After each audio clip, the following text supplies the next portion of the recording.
cost of weaponry, maintenance, and repairs. New Inner Sphere mechs to control and over 30 challenging new missions to conquer. Control your destiny, exploit the spoils of victory, or adapt to the consequences of failure. Prepare yourself for the ultimate battle against the invading clans. Mercenaries is the most ruthless combat sim ever created. Now, new Inner Sphere weapons and mechs create virtually unlimited multiplayer gameplay. It's a whole new combat experience. MechWarrior 2 Mercenaries, available for Windows 95 and DOS from Activision. Mission successful.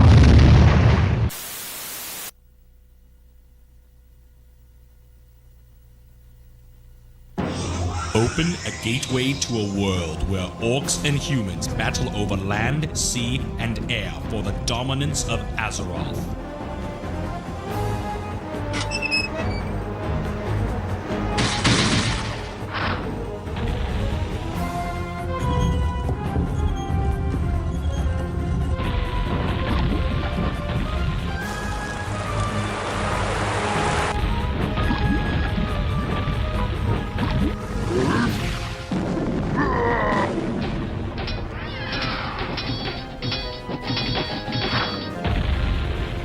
Years have passed since the first war between man and orc. Warcraft 2 Tides of Darkness, available now from Blizzard Entertainment. Cyber Dreams presents I Have No Mouth and I Must Scream.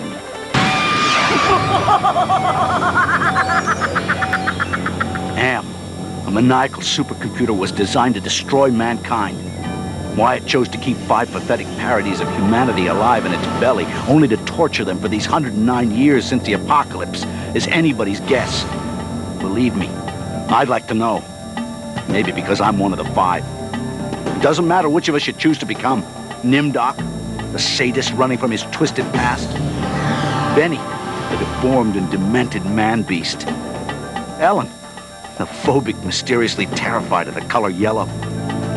Gorister, guilt-ridden would-be suicide.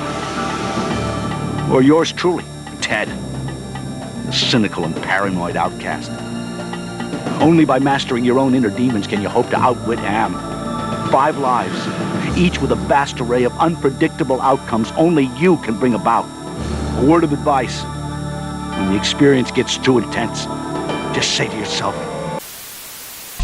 from the award-winning developers of Dune 2, Command & Conquer takes strategy action play to the next level. We are going to have to act. Every move you make could trigger a fast and violent counterattack.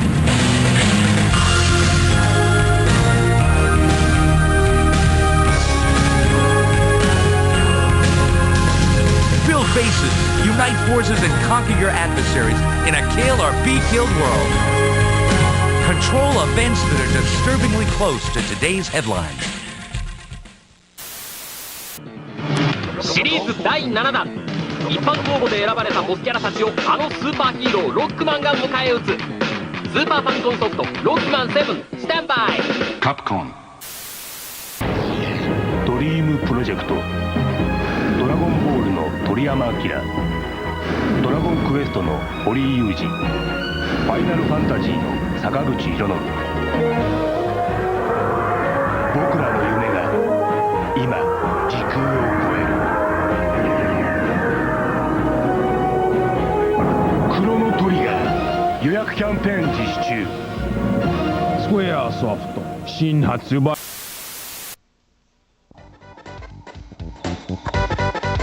Help for Wonder Kid save the planet from hideous destruction.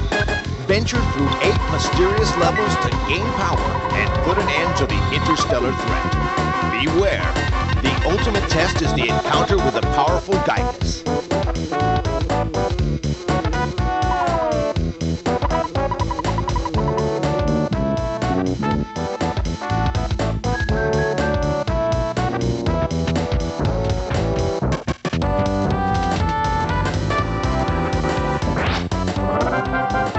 Save the planet in Earthbound. from Nintendo. When is too much too much? To find out, we crammed everything into Super Mario World 2 Yoshi's Island. 60 more levels, massive enemies, huge Yoshi tricks, all served up with the latest graphic technology, Morphmation. No more. Sure you don't have room for another little bonus level?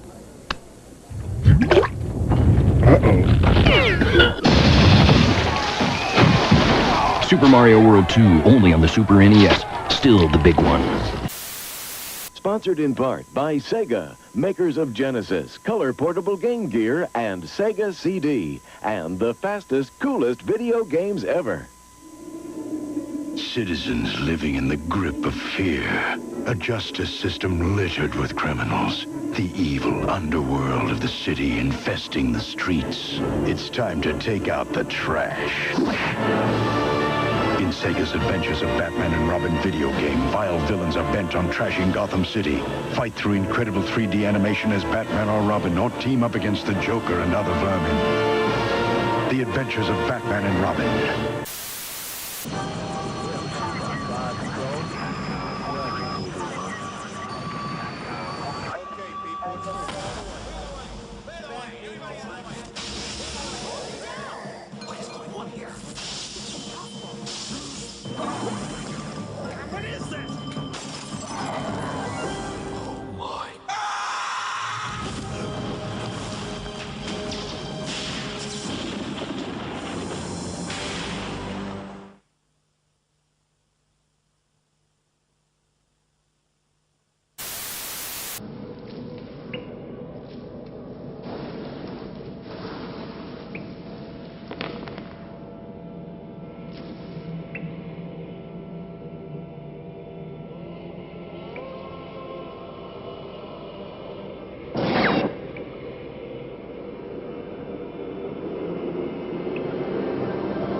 You are a mercenary from the Inner Sphere, a combat-hardened killer, piloting your mech into darker, more desperate realms of the Battletech universe.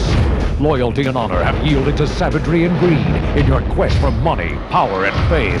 With your own hard-earned money, you must build and equip your mercenary army, managing the cost of weaponry, maintenance, and repairs. New Inner Sphere mechs to control, and over 30 challenging new missions to conquer. Control your destiny, exploit the spoils of victory, or adapt the consequences of failure. Prepare yourself for the ultimate battle against the invading clans. Mercenaries is the most ruthless combat sim ever created. Now, new Inner Sphere weapons and mechs create virtually unlimited multiplayer gameplay. It's a whole new combat experience. MechWarrior 2 Mercenaries, available for Windows 95 and DOS from Activision. Mission successful.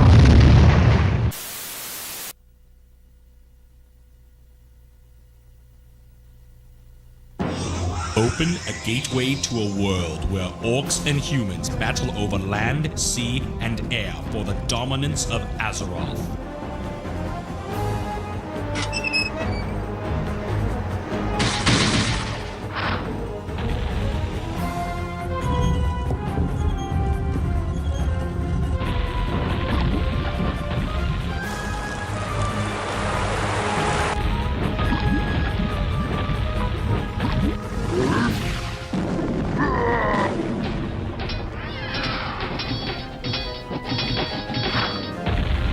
Six years have passed since the first war between man and orc. Warcraft 2 Tides of Darkness, available now from Blizzard Entertainment. Cyber Dreams presents I Have No Mouth and I Must Scream.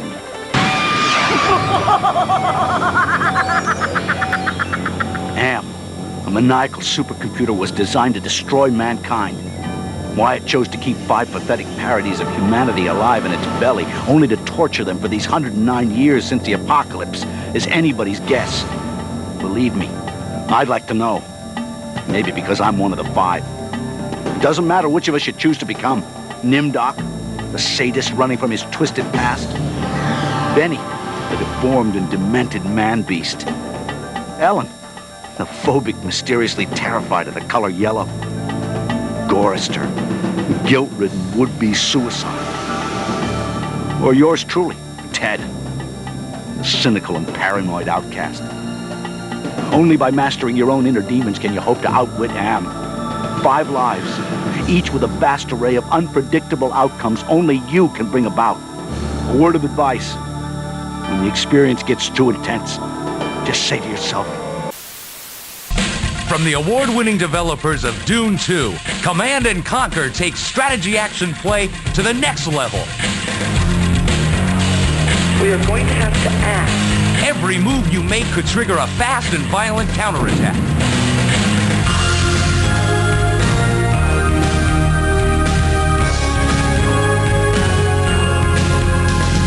Build bases, unite forces, and conquer your adversaries in a kill or be killed world. Control events that are disturbingly close to today's headlines. シリーズ第7弾、一般公募で選ばれたボスキャラたちをあのスーパーヒーローロックマンが迎え撃つ。スーパーファミコンソフトロックマン7スタンバイ。カプコン。ドリームプロジェクト、ドラゴンボールの鳥山明、ドラゴンクエストの堀井雄二、ファイナルファンタジーの坂口裕信。僕らの夢が今時空を超える。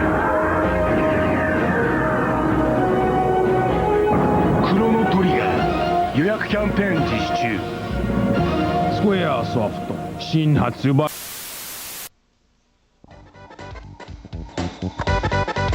Help for Wonder Kid save the planet from hideous destruction. Venture through 8 mysterious levels to gain power and put an end to the interstellar threat. Beware, the ultimate test is the encounter with a powerful Gygas.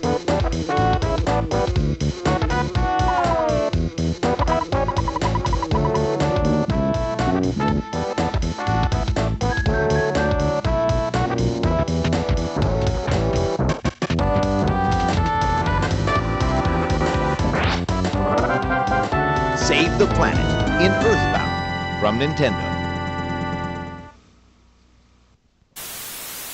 When is too much too much? To find out, we crammed everything into Super Mario World 2 Yoshi's Island. 60 more levels, massive enemies, huge Yoshi tricks, all served up with the latest graphic technology, Morphmation. No more. Sure you don't have room for another little bonus level?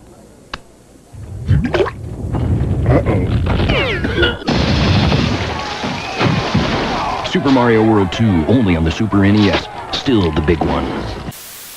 Sponsored in part by Sega, makers of Genesis, color portable game gear, and Sega CD, and the fastest, coolest video games ever.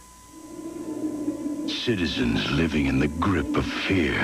A justice system littered with criminals. The evil underworld of the city infesting the streets. It's time to take out the trash. In Sega's Adventures of Batman and Robin video game, vile villains are bent on trashing Gotham City. Fight through incredible 3D animation as Batman or Robin, or team up against the Joker and other vermin. The Adventures of Batman and Robin.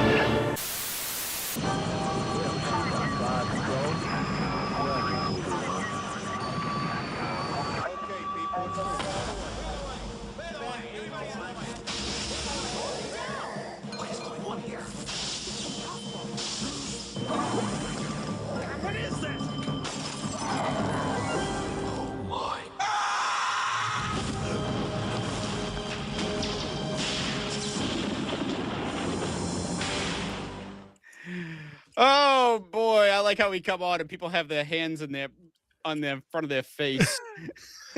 No! Welcome. I'll start singing the you know what in the moon song. I am so happy we didn't play that because I didn't need that dancing in my head before the stream.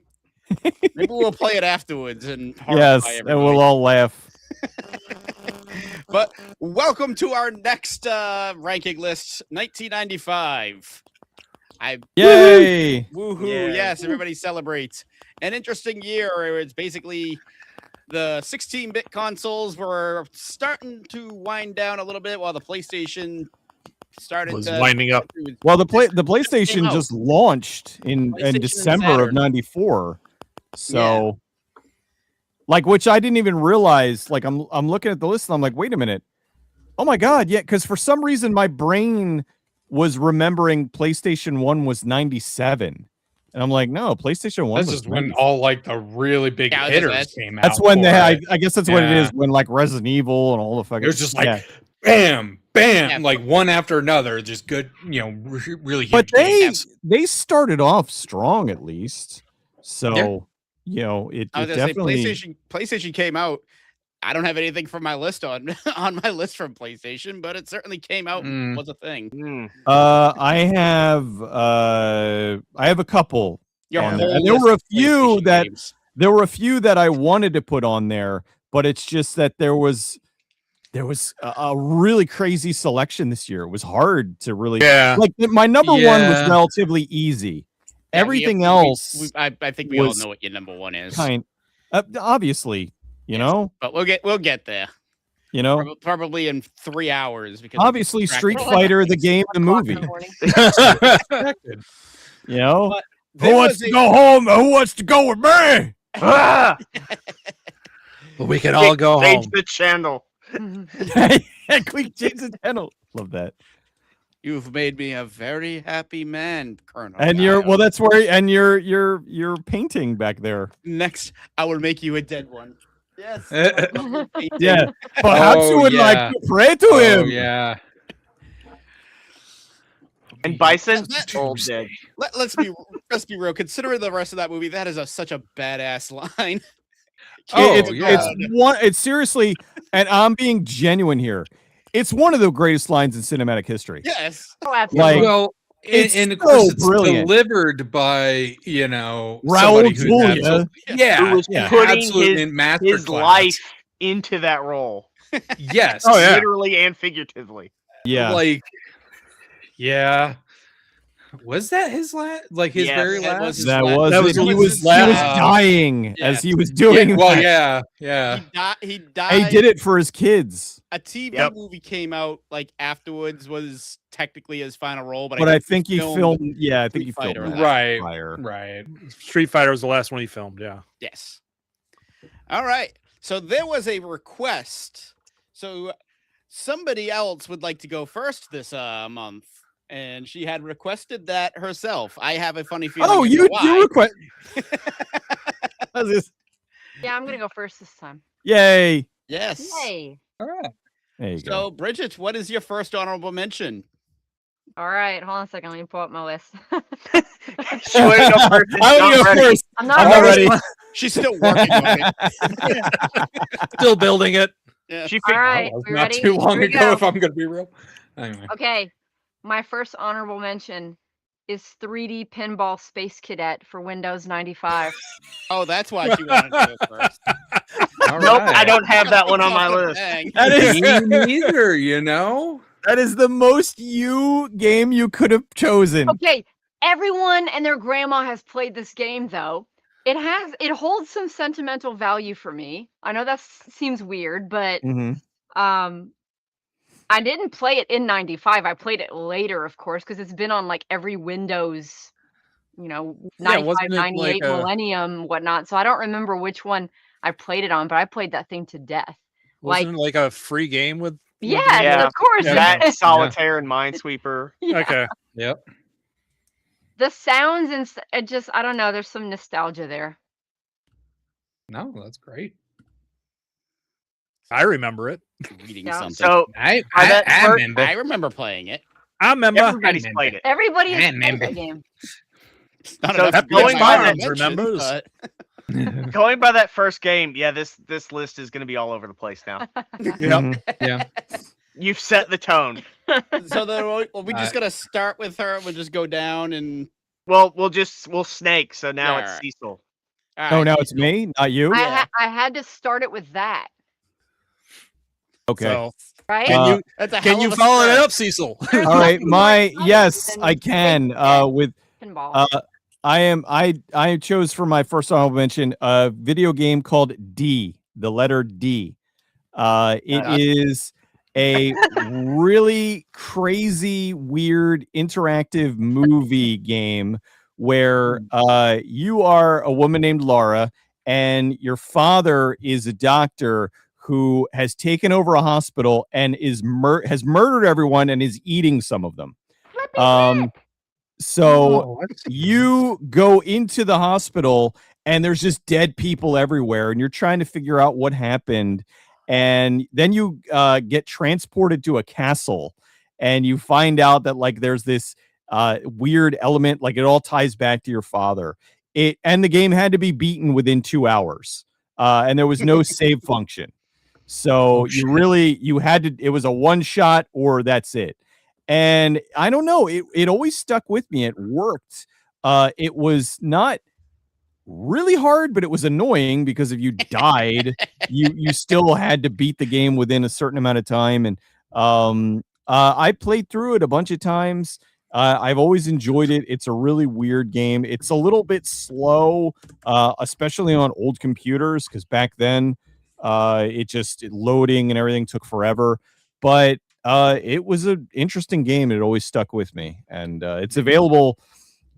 Thankfully now it's been put on like GOG and Steam, and it was on a PlayStation and 3DO, and so it's a really easily, readily available game. And it does play a little bit faster now because you're playing it on like newer hardware. But it's a cool ass game. It's very, it's really different. If you're looking for something unique, it doesn't get much more unique than D.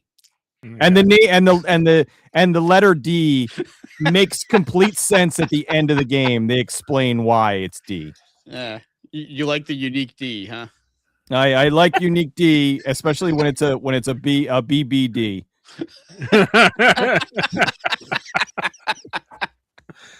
You know what? No, it's not D's now. It's Yes, you can't follow the big D.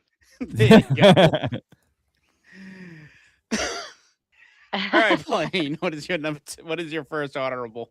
My first honorable here is Marvel Superheroes. Yeah, just super fun fighting game. Like, there's quite a few fighting games on my list for this one. I kind of figured it would be. Yeah.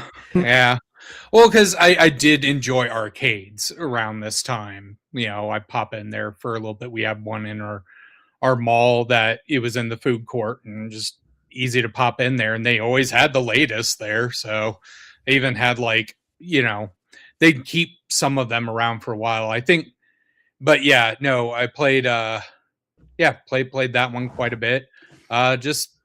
Fun fighting game. That one had the Power Stone mechanic in it as well.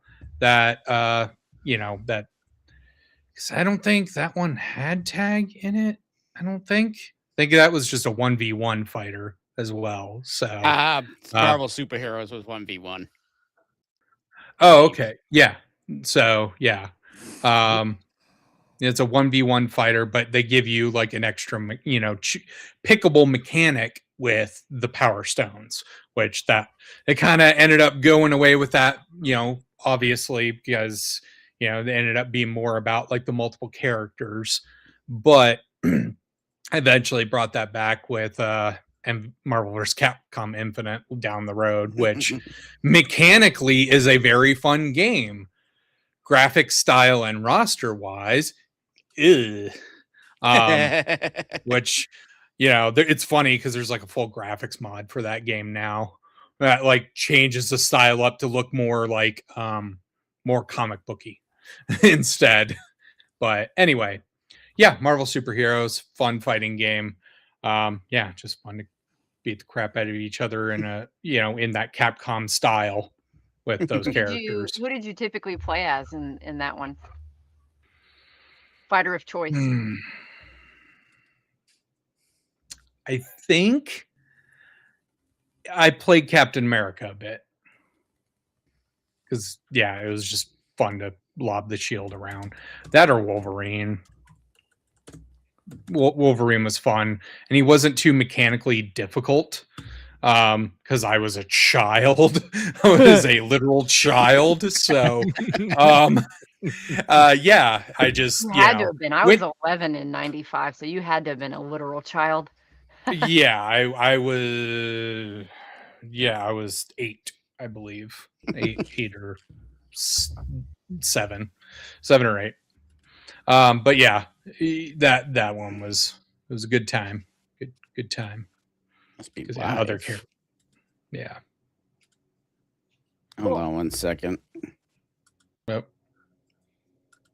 I am live. Yeah. Yes. No. Friggin', I was trying to share my chat with Moon, and it was telling me in the shared chat you must be live in order to share your chat. Oh, okay. But I am So, live. Yeah. Yeah, it sent me an invite, but the way I'm set up right now, I'm basically restreaming your stream. Mostly live. Gotcha. All right, mostly. Oh yeah, you all did. I was gonna say you'd probably have to stop that, and then it would potentially work. But yeah, fine to do it the way you are. We Maybe need to get not more very don't we? energetic. No, I'm usually not. He hasn't had his I'm cocaine yet. old. We started this one later. We're all really tired or something. I don't know. I don't know about Start at 10. I don't know about any of you guys. I had to work today too. Evening scam. Yeah, I have to work every day. I kind of slept a bit today after my work week, so I was just like, yeah, no, I'm just kind of am tired, but Evening scamdar. Nerd. Yeah. All right, Moon, what do we got for your first honorable mention? First honorable mention, and somebody was saying they had 3 PC games on their list. I have 4. Ooh. Okay. And this is one of them. Rise of the Triad. Oh, good one. I played this a lot. I played the demo a lot before I finally got the game. And then when I got the game, I played it and then was distracted by something else. So I've never finished it. It's been so long since I played it. The only thing I can remember really is the extreme bounce pads that you hit in that one level, or practically all the levels. But I do remember it being a lot of fun because I was a huge Doom fiend at the time. So anything that was Doom-like, that makes sense. After taking a look at this, okay. Well, I know what other games are going to appear on your list as far as PC games with Doom then. But yeah, Rise of the Triad, it was quirky too, because I remember it had some odd characters to it, but I can't remember their quirks offhand. I just remember it being quirky. And the bad guy was weird too. Anyways, I've gotten the remake recently, so I'm probably going to jump into it at some point here. Nice. So, All right. So, Rise of the Triad, good shit. Rasta Jew agrees with you. Yes. So my honorable mention, I'm gonna keep my honorable mentions quick because I don't have too much to say about them. But my first one is probably gonna end up being on somebody else's list. Command and Conquer. Good choice. It's a cool one. I'm just gonna say it is one of the few RTSs that I actually enjoy. However, my brother was way more of a player of this game than I was. Still, it was a lot of fun. And I'll let somebody else talk about it later because I'm sure I'm not going to be the only one with it on my list. Fair enough. So, and since, like I said, my brother was the one that played it more often, so he's got more experiences with it than I do. So. Was Red Alert the sequel, or is that the same one? Red Alert's the sequel. That was a sequel. Yeah, I've only ever played Red Alert. I don't think it was. It was an outright sequel, not like an expansion, right? Right. Yeah. Right. Okay. Yeah. No, Red Alert was the expansion. I think that was the one that had. Oh, Red Alert was the sequel. I think that was the one that had the expansion for Yuri's Revenge, if I recall. Or was that Red Alert 2? Maybe I don't remember. It's been years. Once Red Alert happens, it all just kind of becomes a big blur. Well, yeah. Well, Red Alert was like a parallel universe kind of thing. Right. Like it didn't because that's when they went bonkers. That's where they kind of could get goofy with it, where they had they went into space, and that's where that's where that I think that was Red Alert 3 was where that clip came from, where they sent Albert Einstein and back in time, and it was just that was where they could get really goofy. Capitalism doesn't See, now exist. that is a sound that I Space. should have grabbed for this stream. Yeah. Yes. Oh well. So, Patrick, what do we have for your first honorable? so my first honorable mention, it's a game that it seems like it gets brought up in some way or form in every list we do, and I'll probably get some groans. Battle Arena Toshinden 2. Okay. You got to think, this is what, like, the PlayStation 1 has just came out, and this is one of the first delves into 3D fighting that you really have. Granted, it has aged like milk, but back then, it was fun. I felt like it played really slow and clunky, though, didn't it? God, yeah. But they all were They back all then. did. Yeah. To an extent, yeah, but It wasn't to be until, fair, like, Tekken. kinda kicked up look at the pace. Virtual Fighter and Virtual Fighter is that one.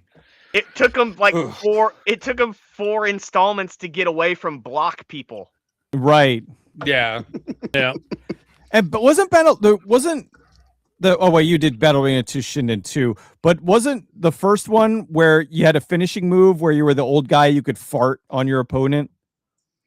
You know, I think remember this is that? just a Bo fantasy of Raicho. yours, Cecil. You're thinking of Bo Raicho. But no, I'm pretty sure that there was a.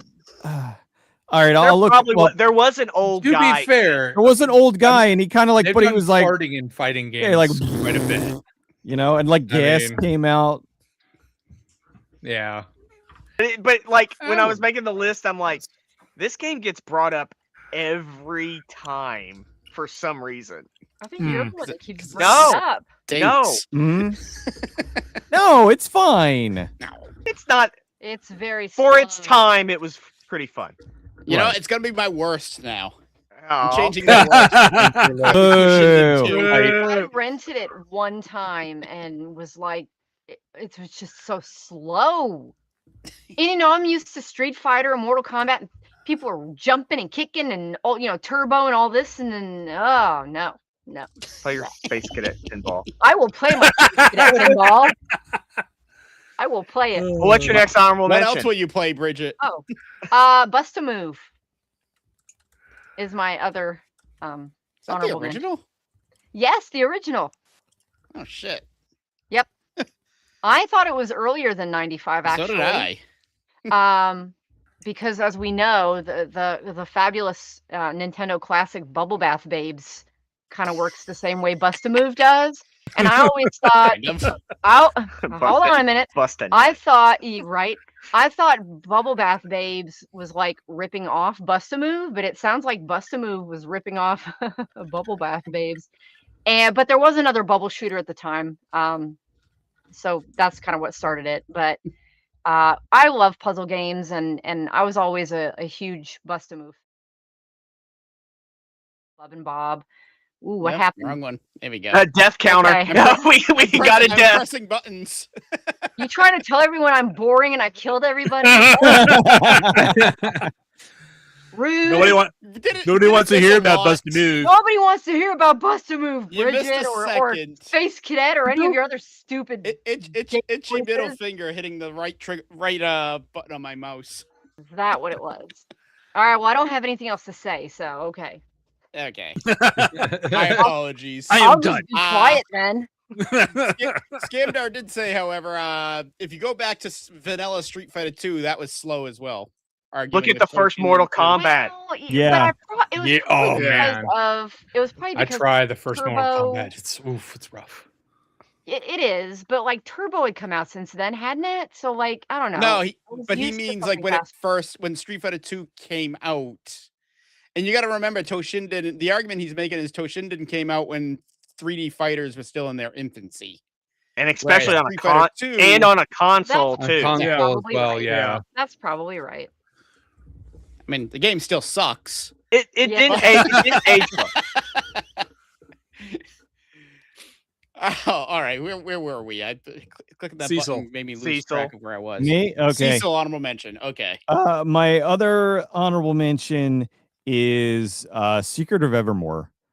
It is kind of a one of the weird offshoots from Square back when they were trying things that weren't Final Fantasy. You're a boy and his dog, and you get transported to like different worlds, and it's cool. It was a unique game because every time you went to a different world, your dog turned into something else. So like at one point, you're like he's more of like a German or not a German Shepherd. A Doberman Pinscher, and then and like you go to like a future world and he's like a robot dog, and you have to go through all of these levels and you have to figure out how to get to the boss, then beat the boss to go to the next level. It was cool. It was unique. It was kind of a little janky and kind of hard, but still fun. And hard then. What's that? Everything was hard then. Oh yeah, everything was hard back then because that was the thing. Like I remember playing it back in the day, and then I played it again a few years ago, and I'm like, God damn, this is hard.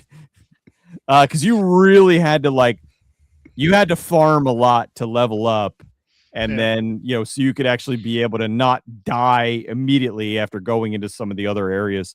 But yeah, it was good. And then you would inevitably overpower by the time you get to the end boss. You're just like.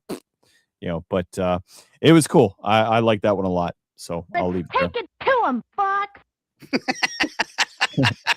Oh, Slippy. Somebody redeemed the quote. All right, Blade, what do we have for your first honorable? My next honorable is going to be Twisted Metal. Twisted Metal. Yeah. Yep. I mean, milk as well. What? I actually tried playing that because I never played it before. I was like, all right, I hear a lot of good things about this. I think I'm going to go ahead and play this and see if it gets on my list. It aged horribly. Oh yeah, no. It definitely aged like most of the I think maybe 2 still has some lasting power, Yes. but I don't know. I disagree. I think it's still very playable. First Twisted Metal? The first and the second. Anyways, I derailed all Axel? this. Well, Axel's in 2. Oh, yeah. We're talking about the first one. Was Axel not? Yeah. In the first one? No. Axel was he not was in the not. first one. He first showed He up. didn't show up till 2. Oh, I But just posted no. in chat the foe in Battle Arena Toshinden doing his fart move. Of course, Hey, fine. Let's see. It's a minute and 40 seconds in. But yeah, no. Twisted Metal. It's what one of those chat? where Oh, at in the this time- in the whatever DQ Ninja chat. Oh shit! There's a chat function here. Yes. Oh, okay. Top streamer right here. Top streamer. I'm listening to you, Blaine. I'm sorry, Blake. Okay. No, it's all Ignore good. these I'm other trailing off, morons. too. I'm listening to you. No, Twisted Metal is just, whenever I would go to a friend's house, I had, somebody knew somebody who had it, and we just played the crap out of it. Granted, I think I played it a couple years after 95, but still, we played it a whole bunch. One where I get, on a personal perspective, I don't think it exactly aged super well, but it's not like it's not playable. It's just I get limited in, it's not like something I could play for a while. It's like, play a few rounds with a friend for nostalgia's sake and then move on to something else. But it's still one of those where, it was just a fun little vehicular combat game. Just to go back, I don't think I saw Rasta Jew's comment where he talked about Secret of Evermore, where it's a metaphor of getting older and outliving all your dogs at your own. Oh God! Wow. Oh, they're pulling the Futurama dog thing. Right. That's actually probably pre-Futurama because that was before Futurama. Yeah. Wow, I didn't pick up on that because because I played it so long ago. I just was like, ooh, cool game where you have doggy. Scamdar talking about Twisted Metal. Controls are hot garbage, but it is fun. Was Grimm in the first? Yeah, that was the issue Grimm, I yeah. had when I was playing. There's- I did not get used to the controls. There's a it's game the controls, yeah. There's a game called Rogue Trip that was basically kind of like Twisted Metal, but with better controls, and it was fun. Yeah. It was kind of the same thing, but it was also, it had like this thing where you had to pick up people and take them on vacation. And it was, it made more sense in the game. But that I think did Twisted Metal better than Twisted Metal. But Twisted Metal at the time was the shit because there was nothing else like it. Yeah, that's why I didn't put it on my worst, because I know that it's just an age thing, and yeah. So, hello, Billy Mount, by the way. Welcome to the stream. Hey, Billy. Hello. Hi, everybody. Ross the Jew and Scamdor. Hey, Boone. All right, what you got for your second honorable? Second honorable, Gex. Okay. Yep. I would say I played it a lot at a friend's place because I didn't have a N64 for the longest time. But at the same time, I eventually got the game and all its sequels, and they're all kind of jumbled in my head right now. So I know at some point I got stuck in one of them and just gave up on it, but it was still a lot of fun. The witty remarks that the voice actor had did get a little repetitive after a while, but it was one of those platformers that I just really enjoyed playing. you could explore and find things. So, and another one I tried playing, but then that one was just like, it's fun, and I never really got further into it. So, well, what was funny is one memory stands out, and I think it was the first one I was playing. I got stuck in a level, and my friend was watching me play it, and eventually she was like, "Do you want me to just get you through this level?" I'm like, "No, I want to do it. Damn it, me. I'm playing it, not you." Not you. Okay. Not cool. Here it comes. Oh man, sorry, I got distracted by something. Usually happens. Goo? Huh? Chocolate goo? Chocolate. Oh, that's what you said. Okay, sorry. That's what Blaine said. Yeah, it just rhymed in my head. I'll pick up on things eventually. I think I'm gonna go get a coffee in a second, but I'm gonna do my first honorable or my second honorable or a bump. My second honorable mention: Mortal Kombat 3. Yeah. I am going with the original Mortal Kombat because I don't know what it is about Ultimate, but it always feels weird to play compared to the original. I can't explain it. A little faster, isn't it? I don't know. Okay. I really timing don't. of things. It feels like a little. It's also been a bit since I've played both games. I just remember Ultimate feeling like weirder. And Mortal Kombat 3 was actually the first game that got rid of my main. They got rid of Johnny Cage. Dickheads. Oh yeah, that's right. I forgot that base roster was so weird. It yeah, was the like... 3 roster. They got rid of. Got rid of Scorpion. I remember being. I know. It's like, how do you have a Mortal Kombat game without Scorpion? Right. Yeah. Get over here. Who said that? He's not in the game. Cage was my main, so Mortal Kombat 3 is when I started picking up Kung Lao and just fucking started working with him instead. But a lot of fun, and one of the good things about Mortal Kombat 3, as opposed to Ultimate and Trilogy, which basically is the exact same game, just built upon it, is the fatalities don't have fucking the people exploding into 16 skulls. Everybody has 7 rib cages. Yep.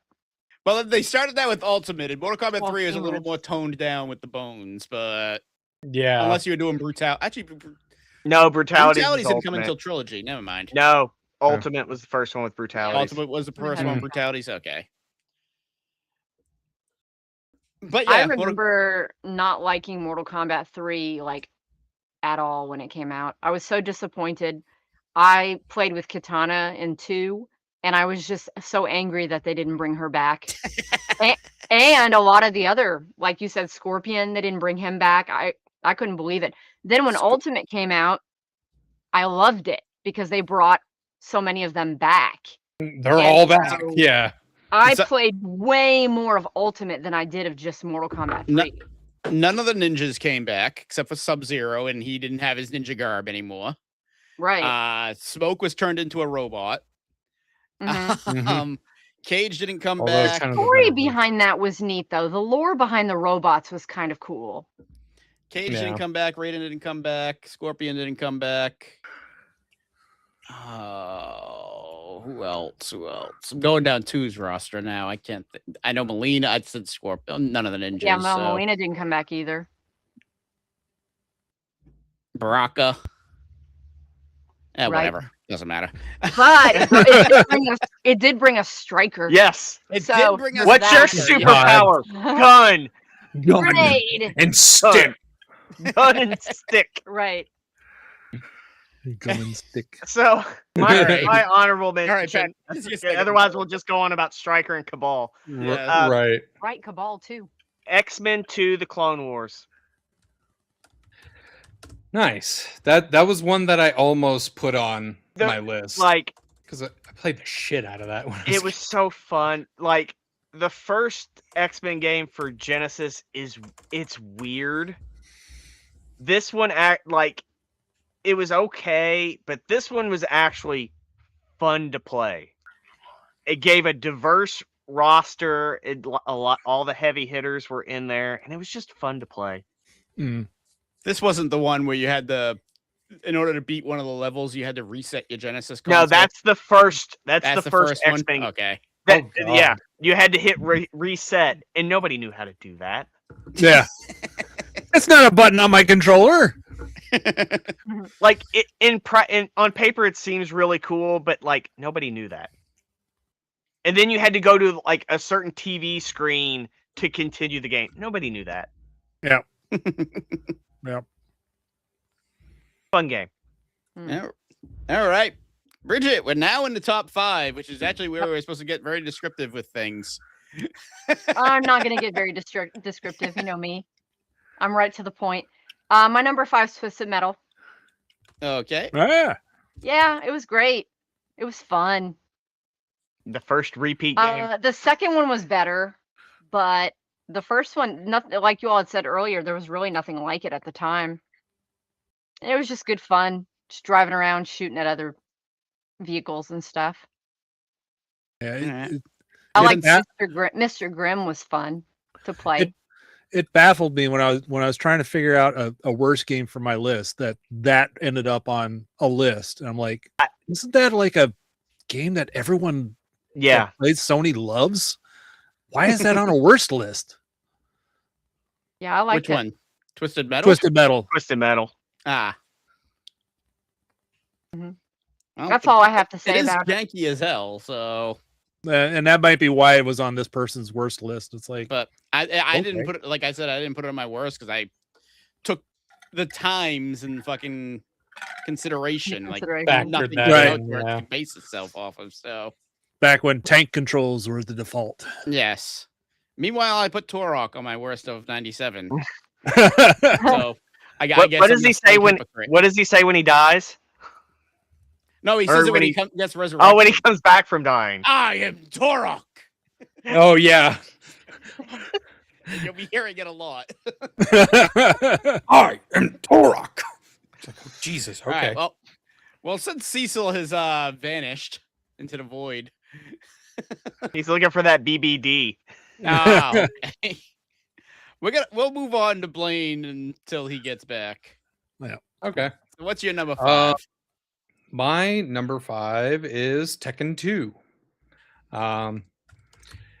First Tekken was obviously what it was, but I barely ever played that one. Two, I played a decent amount of, I would say. I mean, I definitely went through a few of the characters.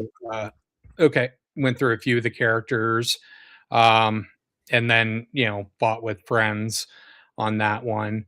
And I'm thinking,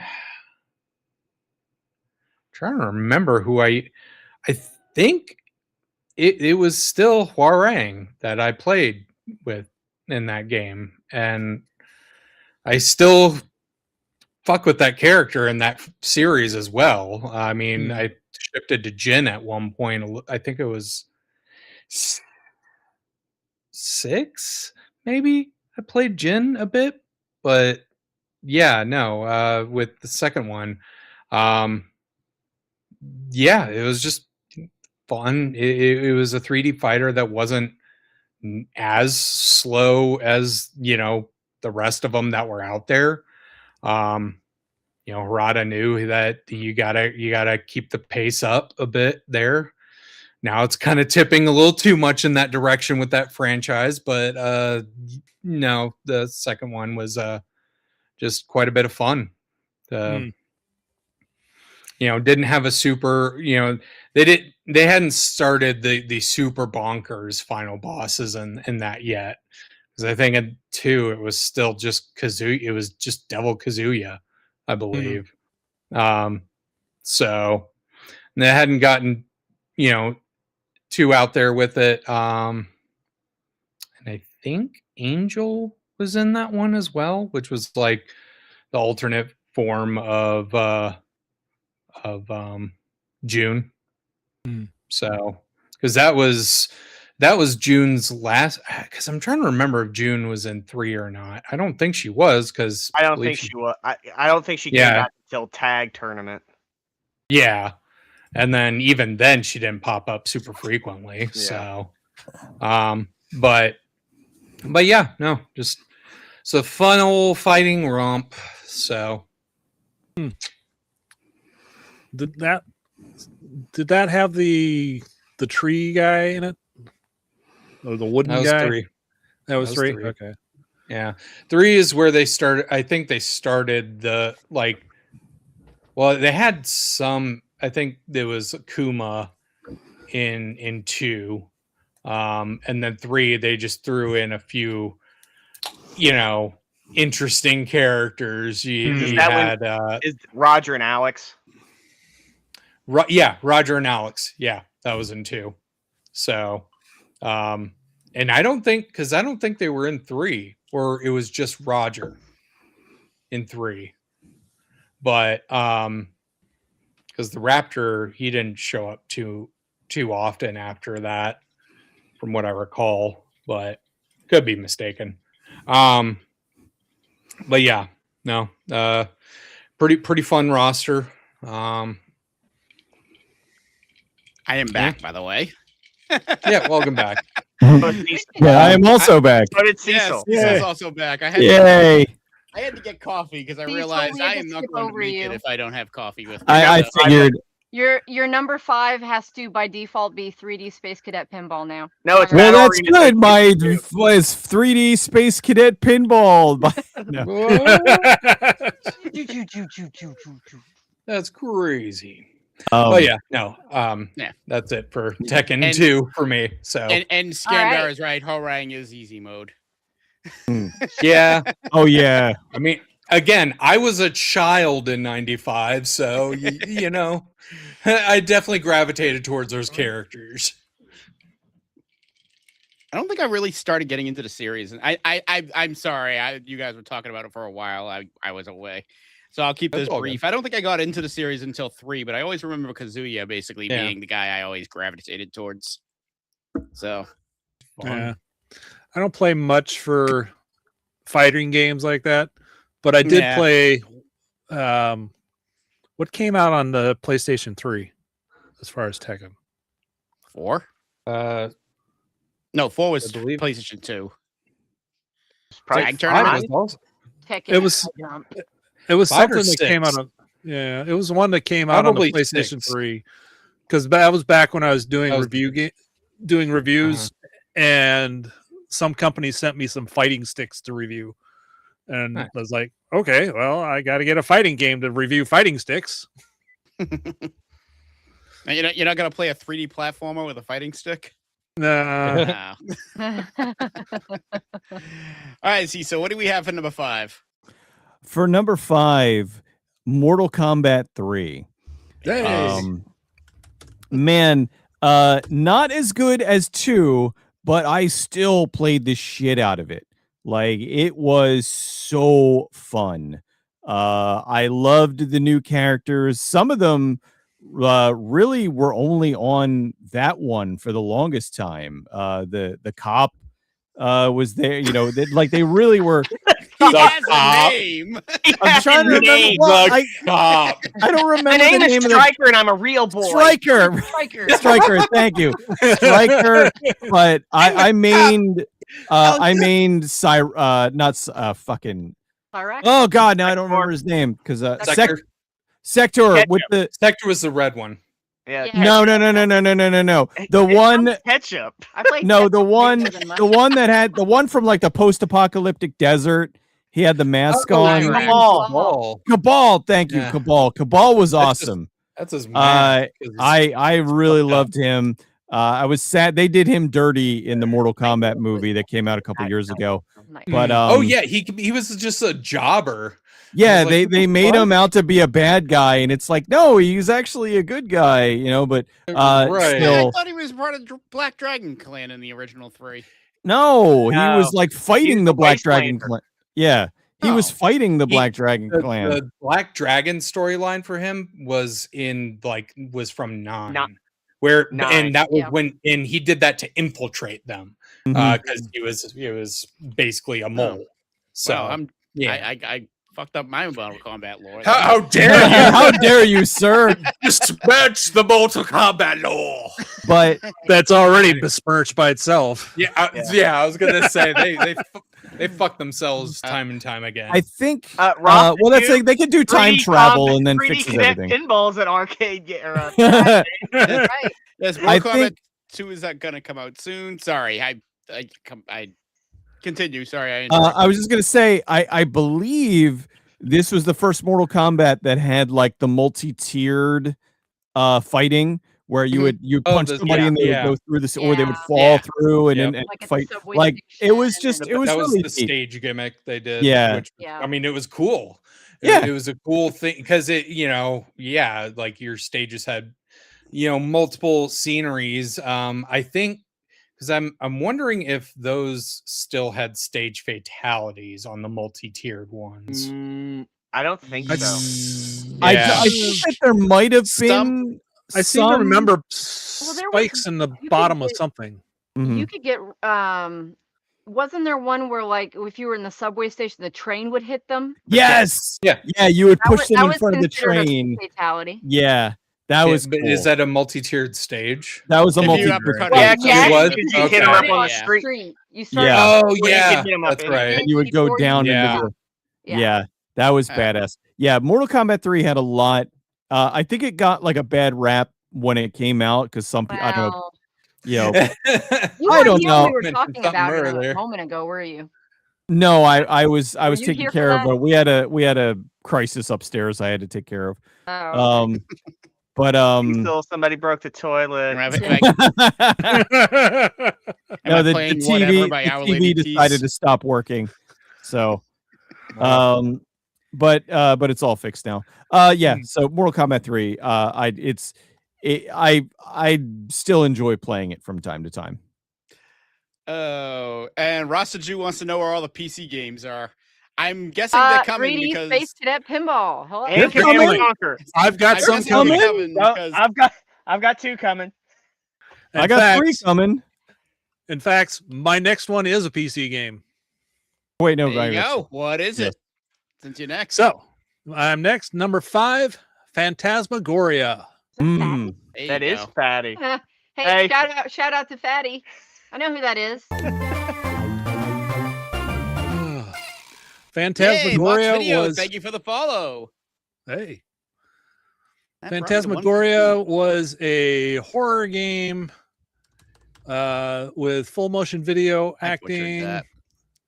that. It was a story by Roberta Williams, if I remember correctly. You are correct, sir. And Yeah, and it's like on 7 CDs. It was huge. I was watching a video about it earlier, and they were saying that while most games of that type had like 30 or 40 backgrounds, this game had over 1,000 backgrounds. Some ridiculous number. But yeah. And the acting wasn't great. It was fine. What are you talking about? Of course it was in your eyes. Yeah, I mean, the lady with mom jeans walking around looking for, things.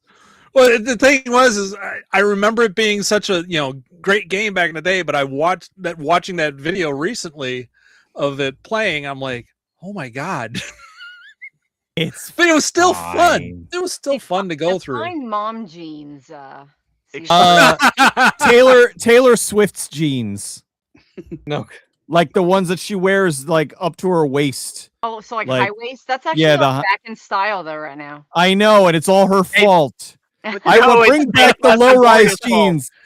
I want the low-rise jeans where you can see her vagina bones.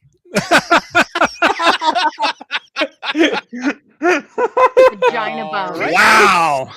You're just Did like you miss that one class movement away in, from the lips. Vagina bone. Where were you during anatomy class? Staring No, at it's a meme from however long ago. I love it. Yes, but not like where you can see basically the hip bones. Yeah, where they. But now it's No, like I know they're what up you're here. talking about. Low-rise jeans were good. Those were good. Yeah, exactly. That's my fetish. What do you want out of me? All right. There you go. See, it's a learning process here. Yes. All right. But yeah, he teams up with Tech Talk with Daniel Abu to do some too. I actually missed a bit of the conversation, so I'm not 100% certain what he's talking about. You never have any idea what we're talking about.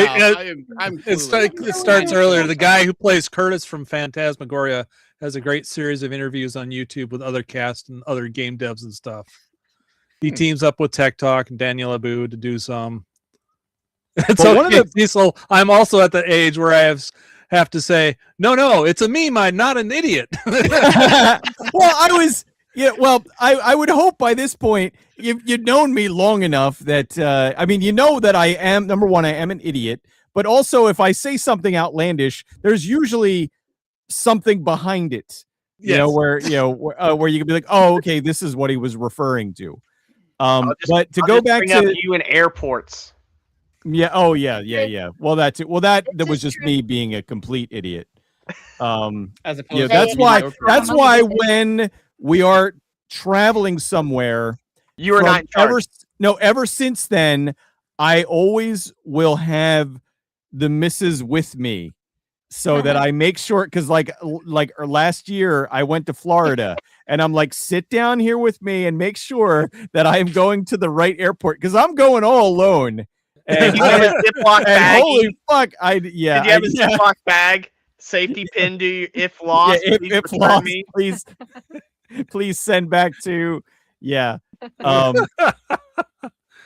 Tracy, to kind of piggyback on your thing that you were saying, for Phantasmagoria 2, the sequel, the guy who was in that, he did a complete full playthrough on his YouTube channel, and it was hilarious because he's playing through it and he's offering like all this commentary about like the different things and what he remembers and what he doesn't. It was really brilliant. I would love it if more of the full motion video people did. I know the Resident Evil people did. Yep. They did, and then they did a Resident Evil movie that's coming out. Yeah. So I kind of love that. I wish that there were more of the people that were in those that would like play, because that's the closest we're going to get to like a director's commentary of these old games. I think, even like not the old games, but the new games, I know the Baldur's Gate cast went through playthroughs, and it's like, that's just an interesting, like cool concept that like they're playing the game that they're in. Yeah. Giving all like, hey, when we were doing this, blah, blah, blah. Right. The only time when it was like a dev that actually played through the game, I think one of the devs played through Portal and did a commentary, and one of the devs played through, if you remember, Fear. They did a dev commentary for Fear as they were playing through it, and I think that's available on GOG. But that kind of shit I really like, because then you learn more about this game, than just reading about it. You can actually see somebody who was involved in it playing through it. But the old full motion video games, they're great, man. Oh yeah. Yeah, and this one was just a lot of fun to play through. I mean, it's point and click, but still, I mean, and it gets insanely violent at the end. Oh yeah, that was the other thing. It was evidently banned in certain countries, and certain markets wouldn't carry it. Yeah, it wasn't really, because the whole game you're like, okay, this is kind of scary, and then at the end, like not the end, but towards the end, you walk in on this like torture scene where somebody is being like force fed meat into the and they're being shoved into a meat grinder, and I'm like, what like, what is going on here? Why did the game turn into this? Holy shit. It gets really and then you get all these crazy death sequences when you die, and it's there's a I remember one where you get sliced in half. And she just like falls. It's really it's crazy, but it's fun, man. And then to go back to your sexual preferences. Wait, what? Hold on. Where's this going? Oh, I see why I got that warning before I joined. No, the low-rise skis, bitches. The video I watched to refresh my memory about the game, the gal that was talking, that was doing the video, she's like, oh, and this is where she wakes up from her nightmare, and the husband comforts her, and then they bone, and you get a gratuitous amount of side boob. Nice. Yeah, it wasn't. Although it was funny because in that it was like gratuitous side boob, but it was still like kind of PG-13.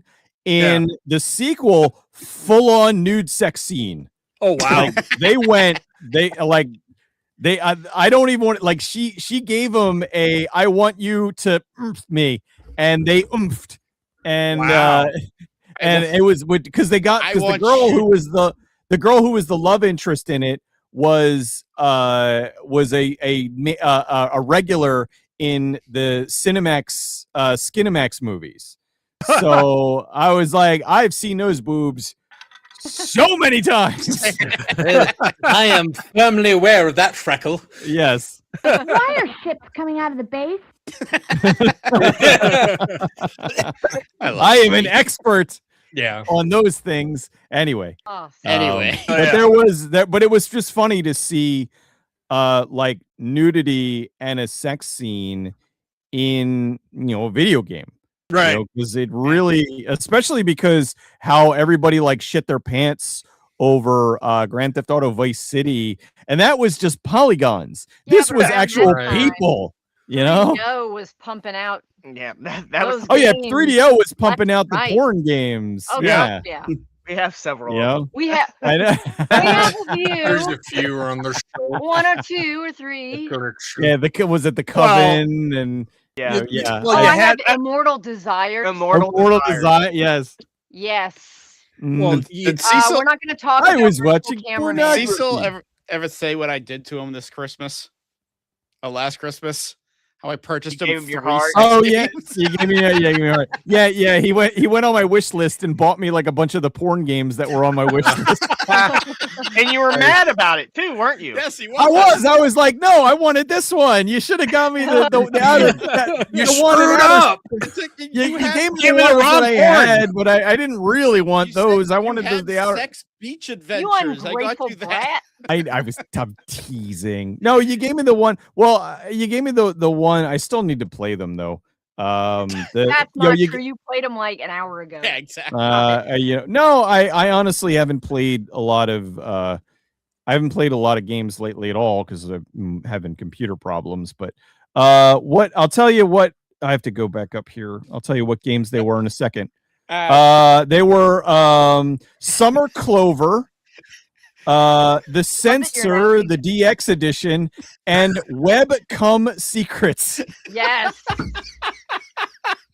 Yes. And that, of course, is the one that I want to play the most. Webcom Secrets. It is. Ever wondered what it's like to manage a webcam business? Find out in Webcom Secrets, a hot visual novel about a model manager. Save your career, build relationships, and shape everyone's future with your decisions. By the developer Play and Come. Sounds fine. Yeah, it looks That was like a good random one. It looks like a wiener. Oh my! There's a lot of boning going on here. What gets me is that second one. It's like whatever the title was, the DX edition. It's like that special edition. The special edition. Well, this one, I credit where it's due. This one, it looks like it's one of those games that, yes, it is a sex game, but like it has like an actual plot and shit in there. So, well, because why? You can't. Not why you play that. Touch yourself all day long. Or you're both mentally stimulated while you're physically stimulated. Right. You get a little bit of both. Hey, Orgo, what's your number 5? Yeah. We should. We've been on Phantasmagoria. We have been on. Yeah, we've been on Phantasmagoria, and we're going to be on it again later. Talking good freaking movie knowledge, so I don't like interrupting that stuff. Yes. When we start talking about what sex game is our favorite, though, I think we need to move on. Yeah, that might be a part. It's fine that we've lingered too long. Honey Pop by a country mile. Breath of Fire 2 released in North America in '95. That was also pretty awesome. I have a feeling that will be on at least one of our lists. Which game? Breath of Fire. Oh, nice. Yeah. That is F95 Zone. Zone is a site where you can get all these games plus more that you could ever want for free. Oh, I'm also going to guess that is a website that we probably should not mention on Steam. Yeah, nobody watches this anyway. Yeah, a website that you want to go on with your firewall up and your virus protection. My VPN on and yeah. Love me some Honey Pop. Honey Pop is great. Honey Pop's the best. I really it's do need to so get back. good. I really it is one of not only one of the most fun match 3 games, but it is one of the best written video games ever. It is hilariously funny.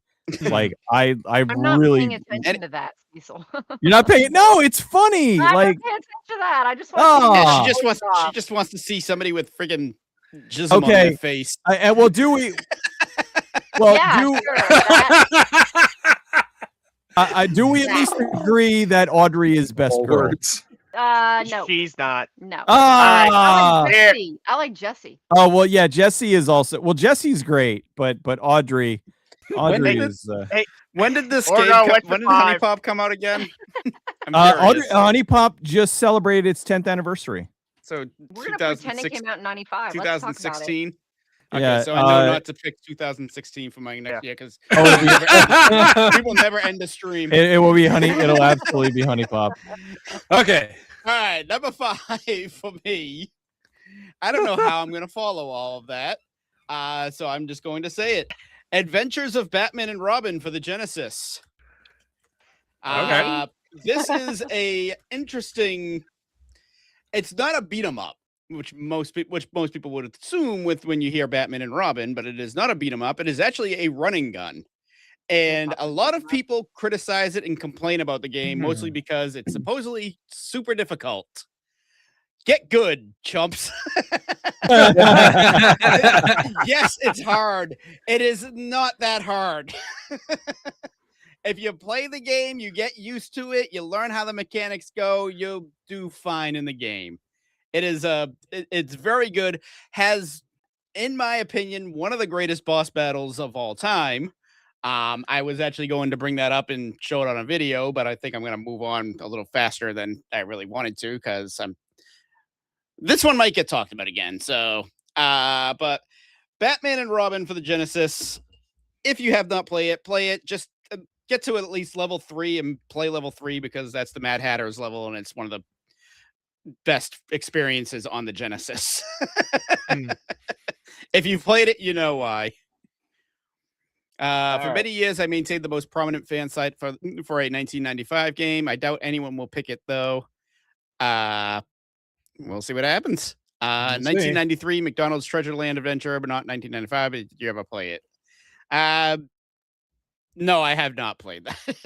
No. Can't say I have.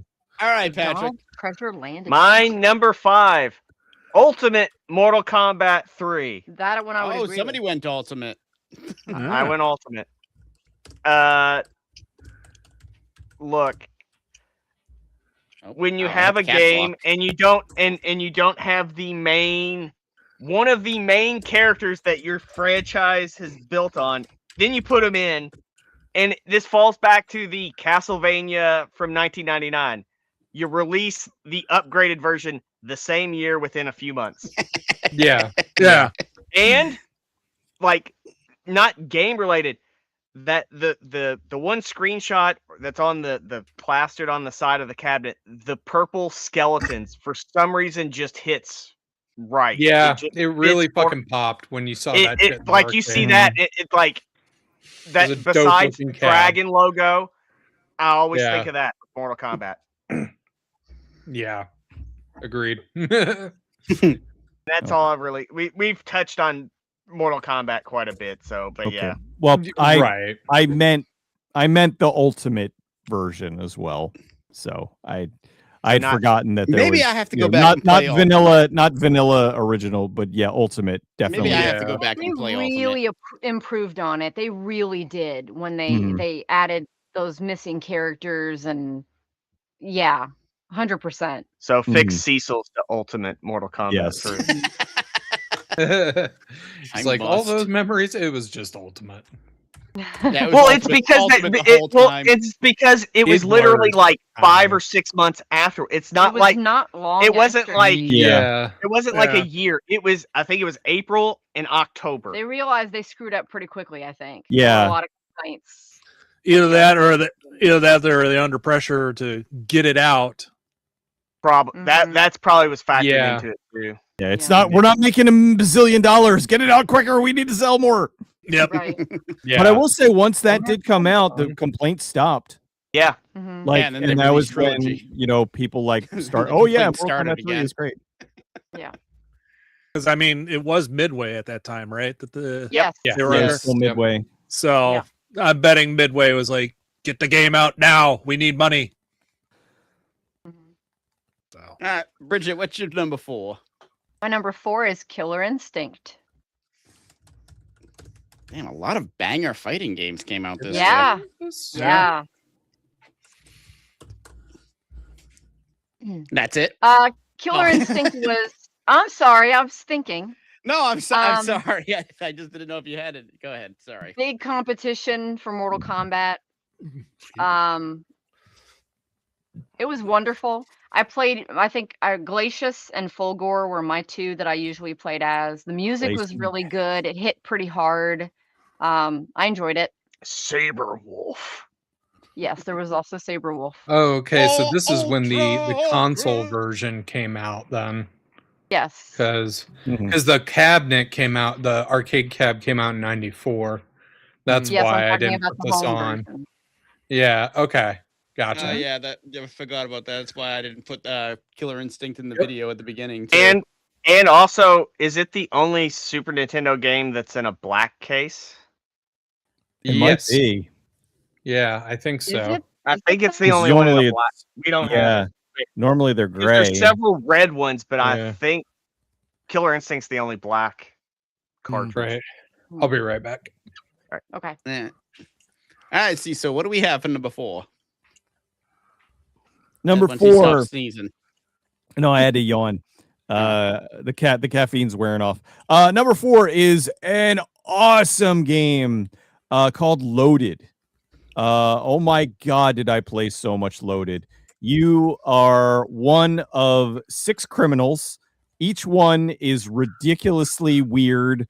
The one is like a giant baby with like a laser gun. There's another one. He's a dead cowboy with 6 shooters. You're on this prison planet, and you have to kill everyone and escape. And it is a wonderful run and gun shooter. It's kind of like Gauntlet with guns, and it has this really awesome driving soundtrack. It's a ton of fun to play. I loved it so much. I played it all the time. And then they made the sequel, Reloaded, and I was really excited. And Reloaded, I don't even know what they did, but Reloaded sucks. It's terrible. So, but the first one is amazing. Didn't Metallica do the same thing? Yeah, That's what you were talking about. And that was right around this. That was 95, 96, wasn't it? Relatively, yeah. Close. Yeah, but yeah, Loaded is fantastic. I played the shit out of that.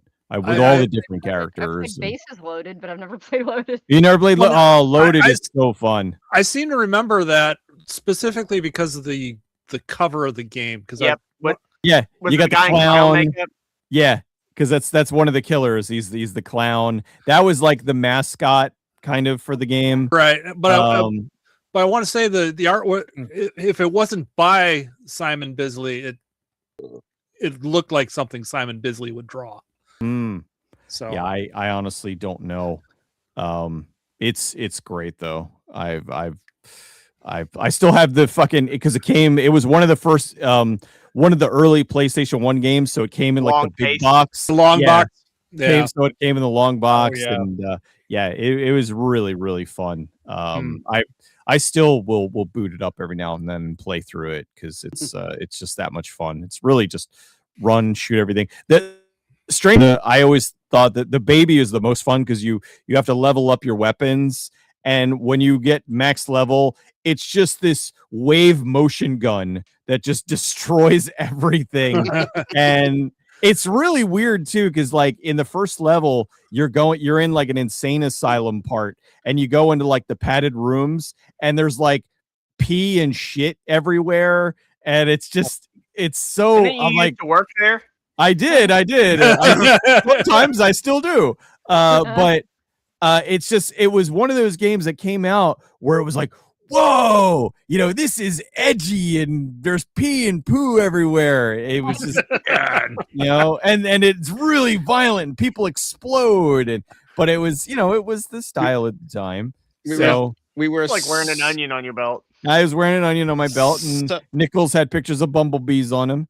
So easily just friggin' amused. Wow, this is so awesome. There's pee and shit everywhere. Yes.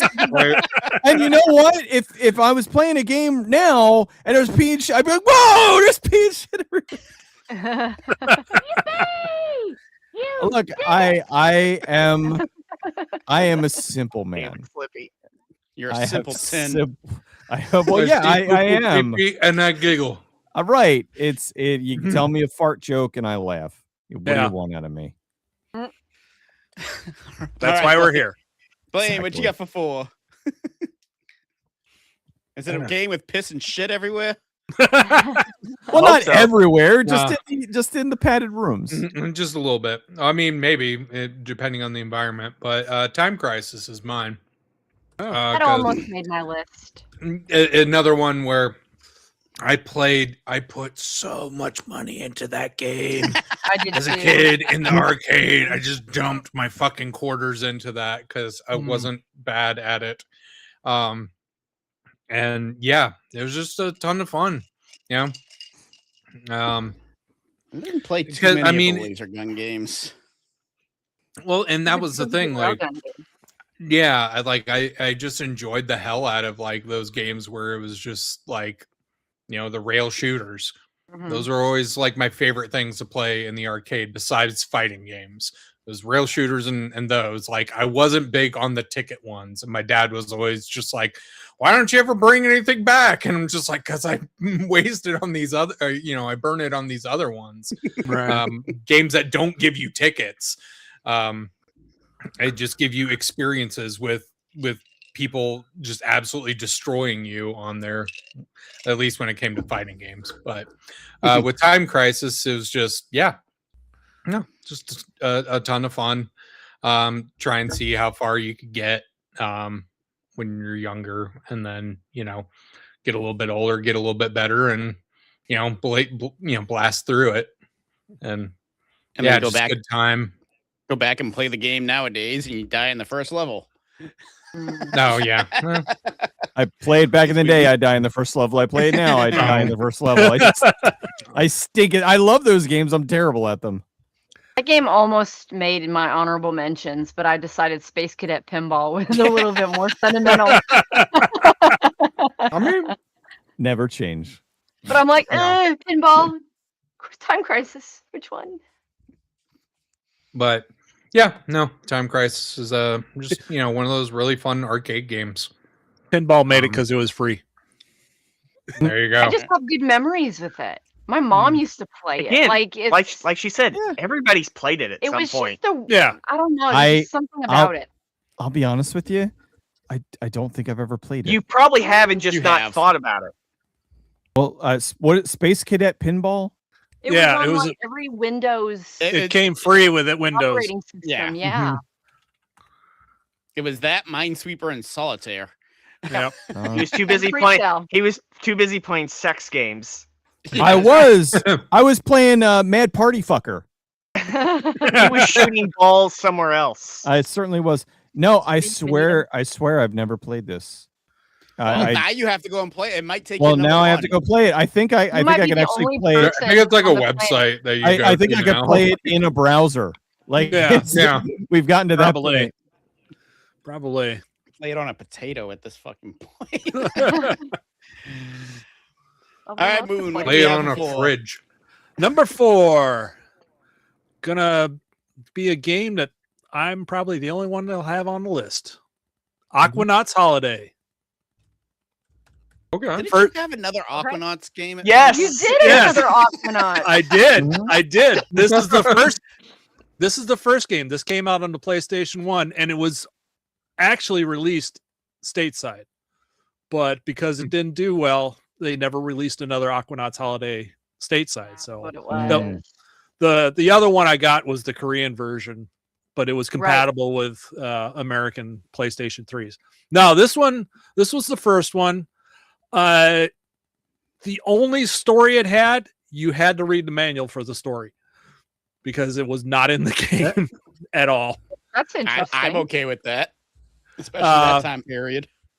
The story was that you were this aqua biologist, oceanographer type character who's like leading in your field and whatnot, but you'd been stressed out for your last job, and this other job popped up where you could explore an area of the ocean that's never been discovered or never been seen or discovered, and you could go at it as however you wanted and just tool around. There's no bad guys to shoot.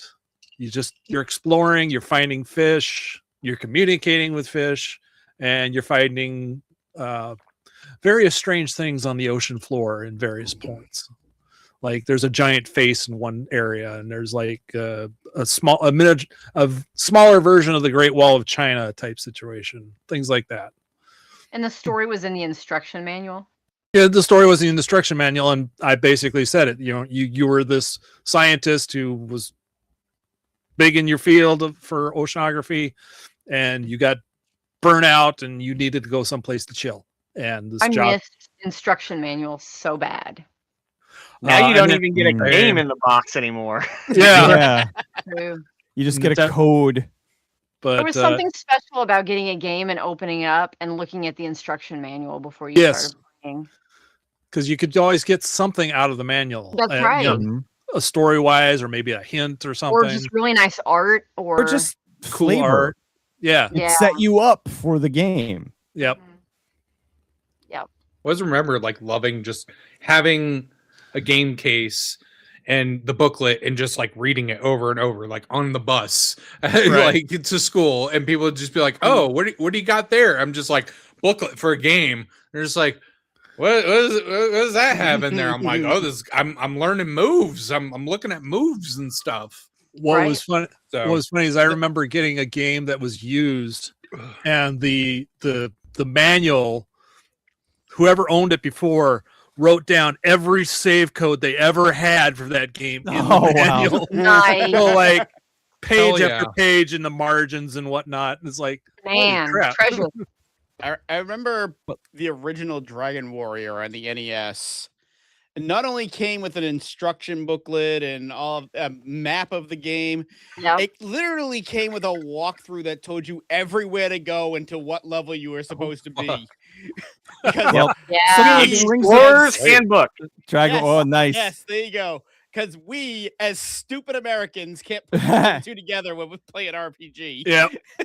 Rings of Power. Look at the size of it. Like this. Look at the size of this manual. This thing has weight to it. This isn't a pamphlet. This is a book. That's a telephone book. What's funny but it is gives you all kinds of like information about the game. Yeah. And like, stuff like, I mean, stuff that is in the game, but it tells you more like, okay, well, here's like the enchanter spells. It tells you about like what the spells do. It gives you a little like partial walkthrough to kind of get you started. Lunar came with like a cloth map. Yep. Like, yeah. The PlayStation versions of Lunar came with that stuff. Mm-hmm. The last time that I saw Lunar complete, because I don't have it and I've wanted it for so long, and I remember looking at copies at cons and being like, oh god, $100-something, I can't pay that. Yep. It's up to like $350 or $400. I would not. I think it might actually be more than that now. Even Dragon Warrior 4. Every monster, every hit point, bestiary. Also, damn. Every item, stats. What the fuck? Isn't that nice? Wow. Beautiful. It's beautiful. Yeah. I feel sorry for the children. I miss midnight launches too, especially in Southland. Southland Terrace. What a wonderful place. The follow-up manual had recipes in it, apparently. And wow, that's neat. Look at that. Yeah. And look at that. Still got the EB freaking price tag on there. Nice. Oh, I've got that box somewhere. Oh, well, I'm thinking of it. And then, look at that. Lunar 2. I'm playing that Lunar game 2, right now. both of which complete. And I have you. And then I have the Sega CD version down there, the original. It was you know where I live. To get all of that now. Scamdar, we used to be a proper country. We really used to be. I'm looking. Where's Null? Oh, my poor little guy. My version of the PlayStation version and the Sega Genesis version are in a box somewhere, but I did recently pick up the. God damn it! Oh, yeah, I was gonna say the remasters. Yeah. Oh, nice. Oh, okay. Yeah, the remastered collection. So, I love Lunar. When we get to that, that'll be on my list. Whatever year that came out. 93. Specifically, whatever year it came out for the Sega CD, because that was the version I played. All right. We were Poe. We didn't have a Sega CD. So my number 4, and I know we've been going on for a bit, so I'm gonna keep this short. But I was planning on keeping this one short anyways, because I know other people are gonna have this one on their list. My number 4, Chrono Trigger. Which Nobody's gonna have that on the list. Nobody else. Nobody knows that game. Yeah, what? Never heard of it. Chrono Trigger. I'm actually in the process of replaying it right now on my main stream, and I'm enjoying every minute of it. It's just as good as I remembered, although I didn't remember much. So, what an obscure reference.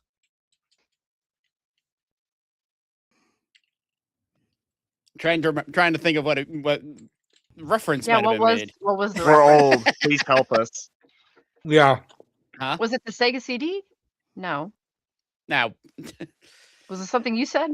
I don't know, but He'll but elaborate. no, in I a just moment, I'm I'm playing Chrono Trigger right now. I just made it to 12,000 being BC. So facetious. basically now the story's starting to open up a little bit, and Chrono, LOL. He's being facetious. Ah, okay.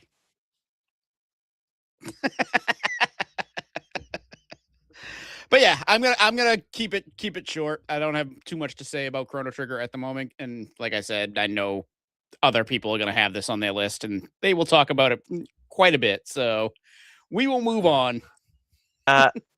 My number 4. It has been mentioned before, but I'm going Gex. Gex. Now, I originally played it on the PlayStation. It was probably one of the first games we ever got for PlayStation, so it kind of holds a special place in my heart. It was just funny. The Gex was like one of the first characters to break the fourth wall a lot during the game. Mm-hmm. Just full of pop culture references the entire time. It's just fun. Yeah. We actually own the 3DO copy, which it must have been so good that it was a pack-in game for the 3DO. Yep. So, I think they wanted Gex to be like their mascot.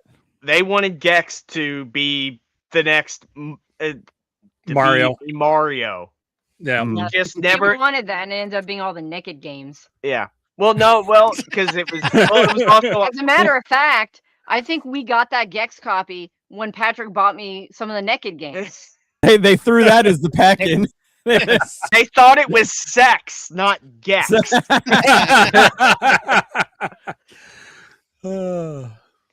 But yeah, Gex was just really fun, especially the first one, because like the sequels, they kind of started to get away from kind of how that first one was, and I don't know, just the first one's just so much fun. I loved all the like movie references and shit. Yeah, and all the like they had the Texas Chainsaw Manicure. Yeah, and, like all the different like it was just really silly. It was Dana Gould did the voice, so it was all like, you know, he wrote all the one-liners and stuff. Yeah, it was very, very funny. So what's your All right, number 3? Bridget, what do you got for number 3? My number 3 is Donkey Kong Country 2: Diddy's Conquest. It was a great sequel. We got Dixie Kong. We did get Dixie Kong. Solid platformer. I enjoyed it. Yes. Might talk about that a little more later. Okay, well there you go then. Yeah, Donkey Kong Country 2: Diddy's Conquest, which is what everybody's got to remember. It's not Diddy Kong's Quest. It's Diddy's Conquest. Is that what I said? No. That's it. Yeah, I think that is what you said. But yes, everybody else I know calls it fucking Diddy Kong's. No, it annoys me. it's still his. Right. Diddy's, yeah, but so it's still his quest. It's his Diddy's conquest. Conquest. Was he? It's a play on words. It's supposed to be about conquest. Was he collecting baby oil? All wrong, Diddy. Diddy, no! Diddy, no! Diddy, no! Yes. Dixie in there. That's funny. And then Dixie's in there. That's funny. All right, Cecil. What do we got for 3? I'll be really, really quick. My number 3 is Phantasmagoria. we talked enough about it. You don't want to talk for another 30 minutes about Phantasmagoria? It's good. Go play it. It's you don't want to talk about the mom and the kid living in the barn? Oh God, with the fucking the gnome hat. Yeah, the gnome hat. Yeah. It's I something gotta else. play this then. Oh, dude, it's so good. It's really good. Yeah, it's absolutely worth it. Like, I mean, if you get stuck, you know, just go and look up a playthrough, and well, you don't even have to do that. It had a hint button right there on the menu. the little skull guy down in the yeah, you're right. left-handed corner. He explained right off the bat that you could click on him at any time to get a hint if you're stuck. But then he warns that you will ruin your game experience. Yes. It is fun. It's a lot of fun to play through. I mean, it's not that hard. It's basically you know, point and click adventure rules. Keep clicking on shit until something works. Yep. You know? Right. Try unless everything. Try everything. Shadowgate. And try everything. Unless it's Shadowgate, then click on everything and you die. That'll get you. That'll get you killed. Well, that's why you do the exam button before you do anything. So when you exam the book and it says that it's dusty and hasn't been moved in years, maybe don't pick it up. Yeah. What? I disagree. I think the book wants to be read. Well, it was like Dragon's Lair when you pass by the drink me thing. Oh, I'll drink this, and then you turn into crystal. Drinking is good. Whoops. What year did Shadowgate for the NES come out? Because that's going to be a good one. 80. I was not good at that game. 88, 89. I think nobody was good at that game. I loved it. Well, no, I didn't say that nobody loved that game. I just said nobody that was good at that game. The box says I have a year. And 89. Thank you, 89. Thank you for the follow. Wow. Yep, What was 89. it, 89 you said? 89. Uh-oh, I think another game came out that might take number one on that year. All right, Blade, what do we have for 3? Number 3 for me is Ultimate Mortal Kombat 3. Another one of those games. Ultimate on mine as well. No, stick to your guns. Be original.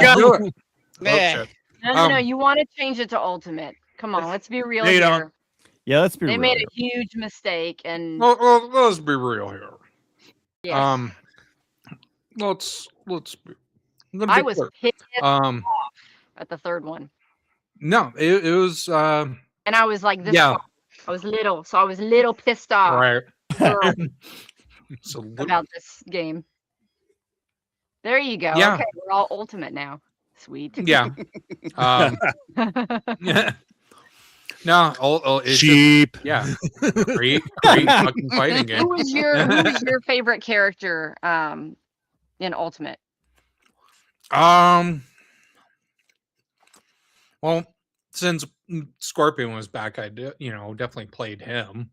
But funny enough, though, one of the characters I ended up gravitating towards was was one that was in the base game, but it was Cyrax. I really like Sector. I liked Cyrax's fatality where he self-destruct. He basically blew the world up. That was kind of cool. The reason why I liked Cyrax was the trap nets. Like that was I loved doing that because my brother would fall for it often. If I remember, and I just feel like if I remember correctly, Cyrax was challenging to play as. Yeah, Sector was the easier one to do. Yeah. I wanted to really like Cyrax. I like Smoke to play with. Smoke was good too. I like Smoke's fatality. Cyber Smoke blow up the earth. Where he blew up the earth, it was awesome. Oh, yeah. He would just like all the bombs would come out, and then it just zoomed out. Boom. And it was so easy to do because if I remember correctly, it was up, up, up, up. And all you have to do is hold the block button, and you hit it in. That's right. But yeah, no, that was just. I don't even. We've already talked about it quite a bit at this point, but yeah, no, it was just. What was Smoke's second fatality? Did he hook a hose up to you and? No, that was Cabal. I thought the world blowing up was. Oh yeah, Cabal. No. You pop. Cyrax was the buzzsaw, wasn't he? No, That's Cyrax Sector. dropped the nuke down your throat. Yes. How'd you open it and drop the freaking nuclear missile down your throat? We don't need realism.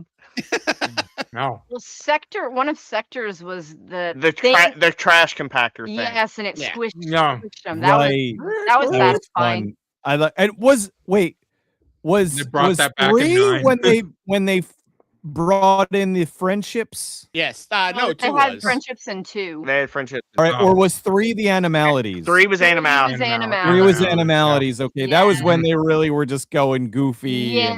Because that was right. Because 2 was friendship. Yes. We did get Striker's crossing guard. Oh, that's right. That was That's hilarious. about That the was only one of thing my he was good favorites. for.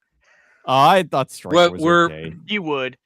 Were Babalities in base MK3? Or was that Babalities like an were in ultimate? 2. They were also in 2.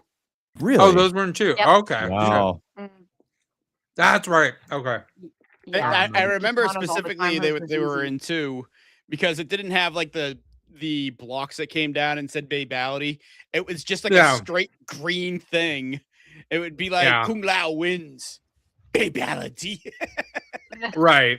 It was weird then, but No, yeah, because the friendship Babality. was all like had Balloons. like, floating balloons Yeah. and whatnot. It was just weird to see happy, Babality happy. and just small letters on the screen. probably a late edition then. That would that's kind of what I figured. Yeah. It makes no sense whatsoever. Then again, does anything in those games make any sense? No. No. No. And then the fact that it was originally supposed to be a blood sport game. So it was like, all right, yeah. Let's Well, I mean, it started out really serious, super serial, and eventually, like, started 3 was with 3 is when it- humor. 3 is when Well, it went 2 3 is when it started to get goofy. 2 I is think when they 3 was when started it to got throw in a goofy. little humor in there because they had, of course, the toasty guy that popped out sometimes. Mhm. And so there was Stanford and- humorous Okay, you know what? parts, Fair enough. but 2D gets then goofy. 3 is they when it. really started to throw some comedy in there. Mhm. Then you ended up with Jax's giant boot. Yeah. Oh, you said boots. I thought you said boob. I'm like, what the hell are you Mm, talking about? And his giant Just boob. It Bro, did. So, And Yeah, right it's around that for time, Diddy out. I know it. It's a special edition that she got. That's right. Only I Yeah. know how to do it. right around that time too, Nudality. was that around His when they boob put is out metal like his arms. they put out Special Forces and Sub-Zero? I think Sub-Zero. came shortly after that. And were man, around I was 97, bummed because I think, but wanted yeah. because they were gonna do an individual game for each character. Yeah. And Yeah, I'm yep. sad that they only did those 2. I wanted the fucking, I wanted the Liu Kang game. I wanted, but never happened. I wanted a Scorpion game, would have been fucking incredible. Oh hell yeah! Oh yeah. A want a Johnny Raiden game Cage would have game. A been. Raiden game would have been awesome. Like Yeah. him, I want a striker game. I want to strike. Striker's a crossing guard. That's the whole Yeah. game. You have to get up and go to work and sit out there and drove traffic. Just sitting Right, there. right, speeding tickets. You have to pay your child support bills. Okay. Okay, Moon. Like, go to alimony court.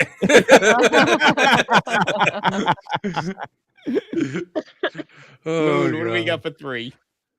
Number 3 is Road Rash 3.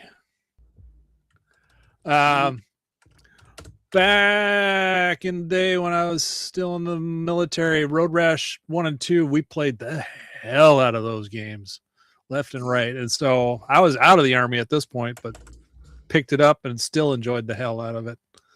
And it added more weapons, and it gave you the ability to keep weapons for the next stage. So if you got the bat or the chain or the new cattle prod, you could carry it over to the next stage with you. The graphics were a little but the gameplay was good, because that was the one where they decided to sort of do the Mortal Kombat thing and do photo pixelated graphics. Right. So it ran a little slow on the Sega Genesis, but Yeah, because you can't spit those frames out that quickly. yeah, yeah. But the gameplay was still there. It was still great. You were going around the world this time instead of various states in the U.S. So you had Germany and the U.K. and all sorts of places. So yeah, and Well, I was just going to say, for the Road Rash series, I had a specific controller that I used for it. It was the Turbo Touch 360. It had the D-pad was a touch sensitive. It wasn't a regular D-pad. It was a touch sensitive. So wherever you put your finger, it was just that. It would do whatever direction. So for me, it was perfect for the Road Rash series. All my friends hated it. Like, how do you play on this thing? Yeah. I only use it for one game. So my number 3, and I'm going to get a look from somebody. Yoshi's Island. Right on cue. We knew where this was going. Yeah. How dare you? So I will keep it short.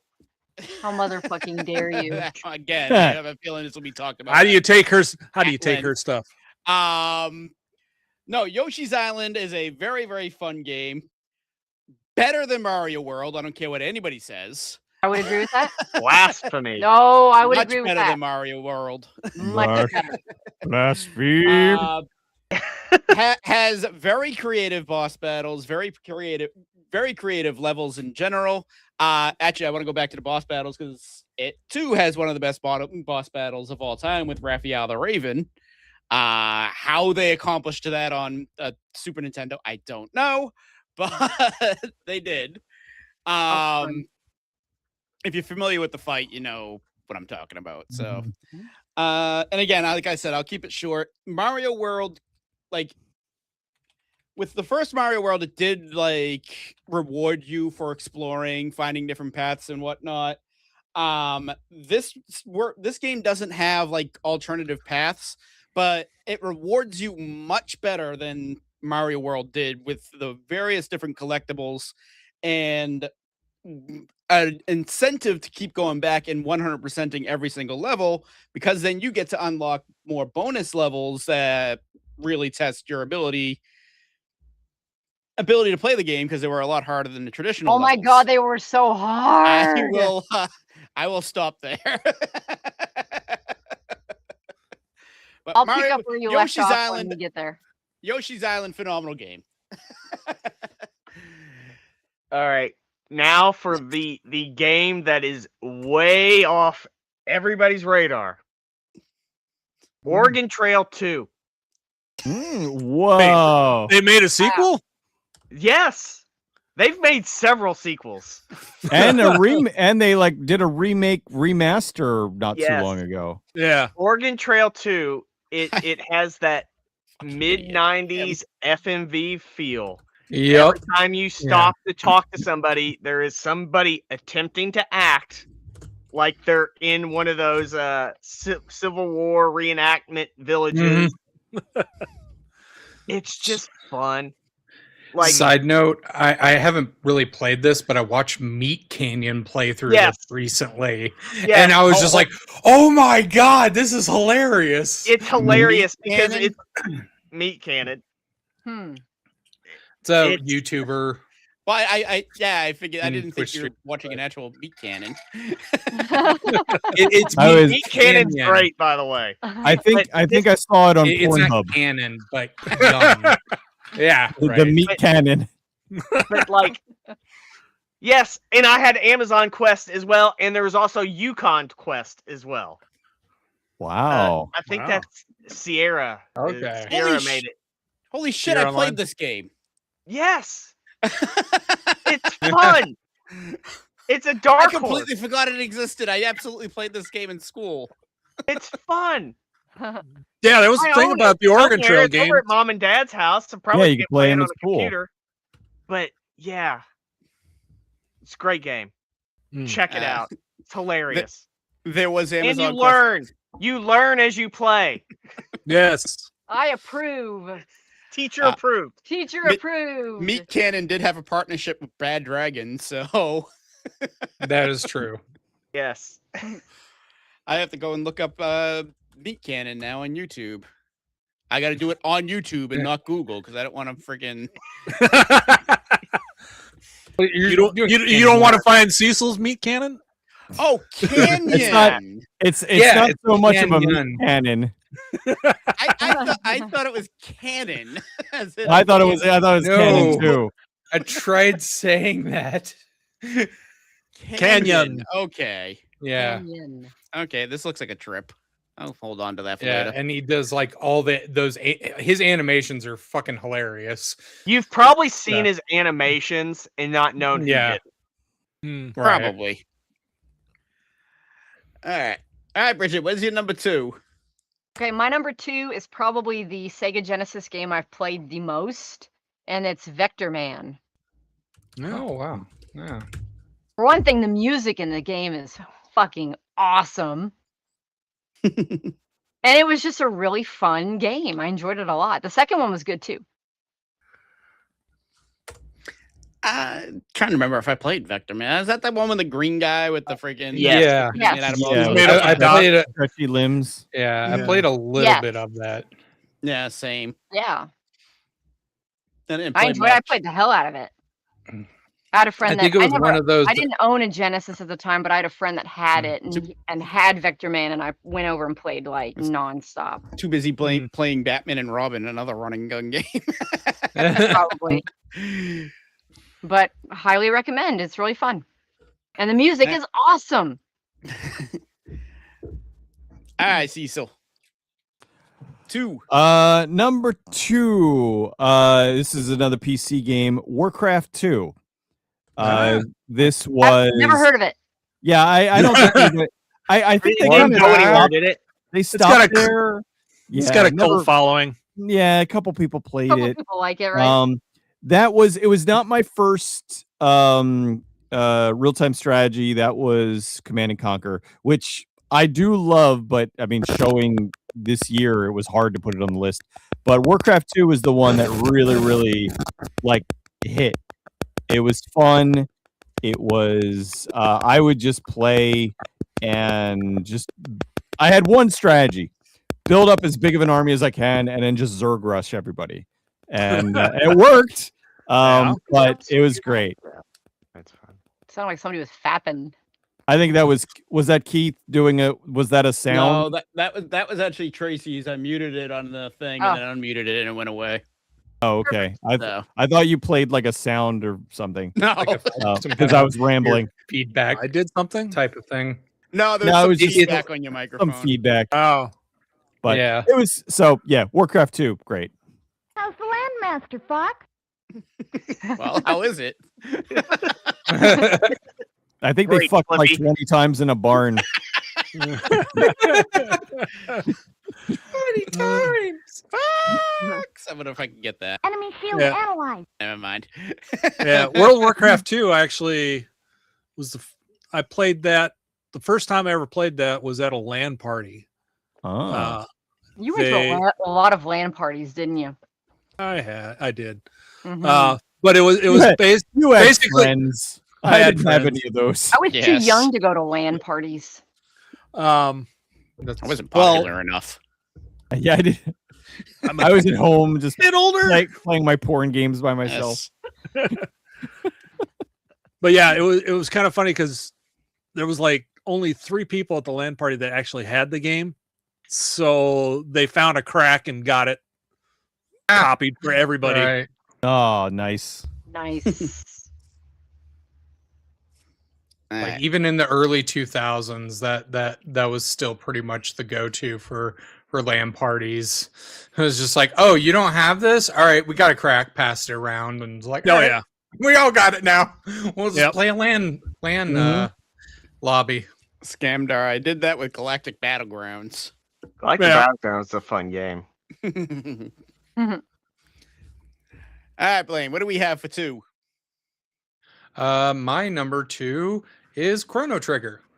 I mean, this is a game that I didn't beat until later, but still, it's just a phenomenal RPG that, you know, even though I played it later, it's still one of those where I felt like how they balanced everything with the, you know, the time travel element of it and it not be ass, was great, because let's be real, most time travel stories aren't really great.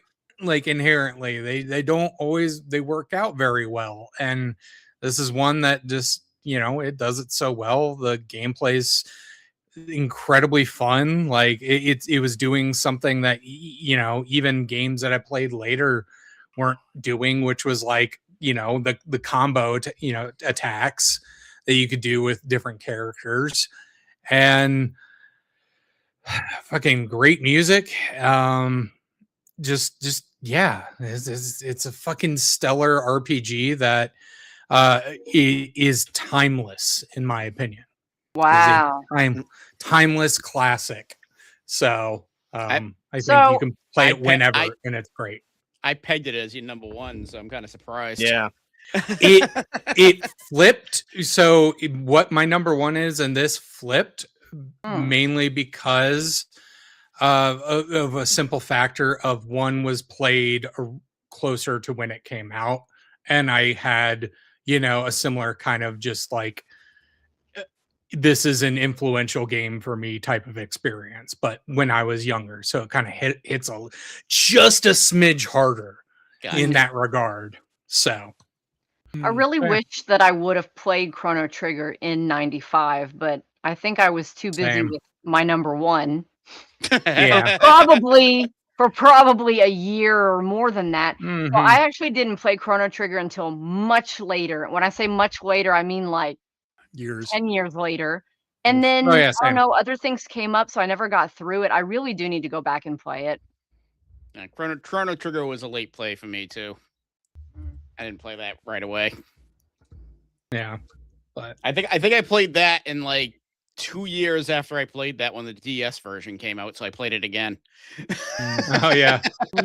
Isn't the DS version technically considered one of the best because of like loading times? Have it? Yeah, we've got the DS one. Maybe that was when I played it. Probably. That was a long time ago. Scammed her. I've never played Cross or Trigger.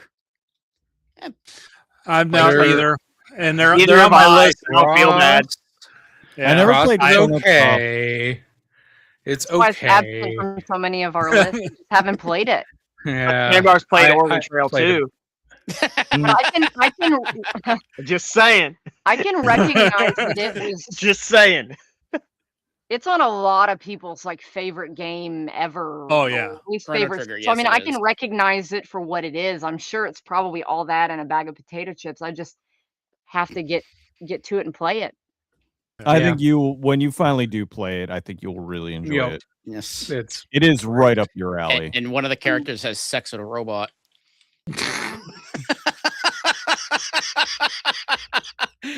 Cecil's up. All right then. And there's a frog that may or may not be related to Slippy in there. Right. I Frog don't think there he, during the lovemaking. No, I he's don't in think behind the he's- barn. yeah, he fucked 20 times in a bar. He's the top. Ribbit. For pleasure. All right, Tracy, enough of this robosexual, and actually I can just play this now. Bestiality sex.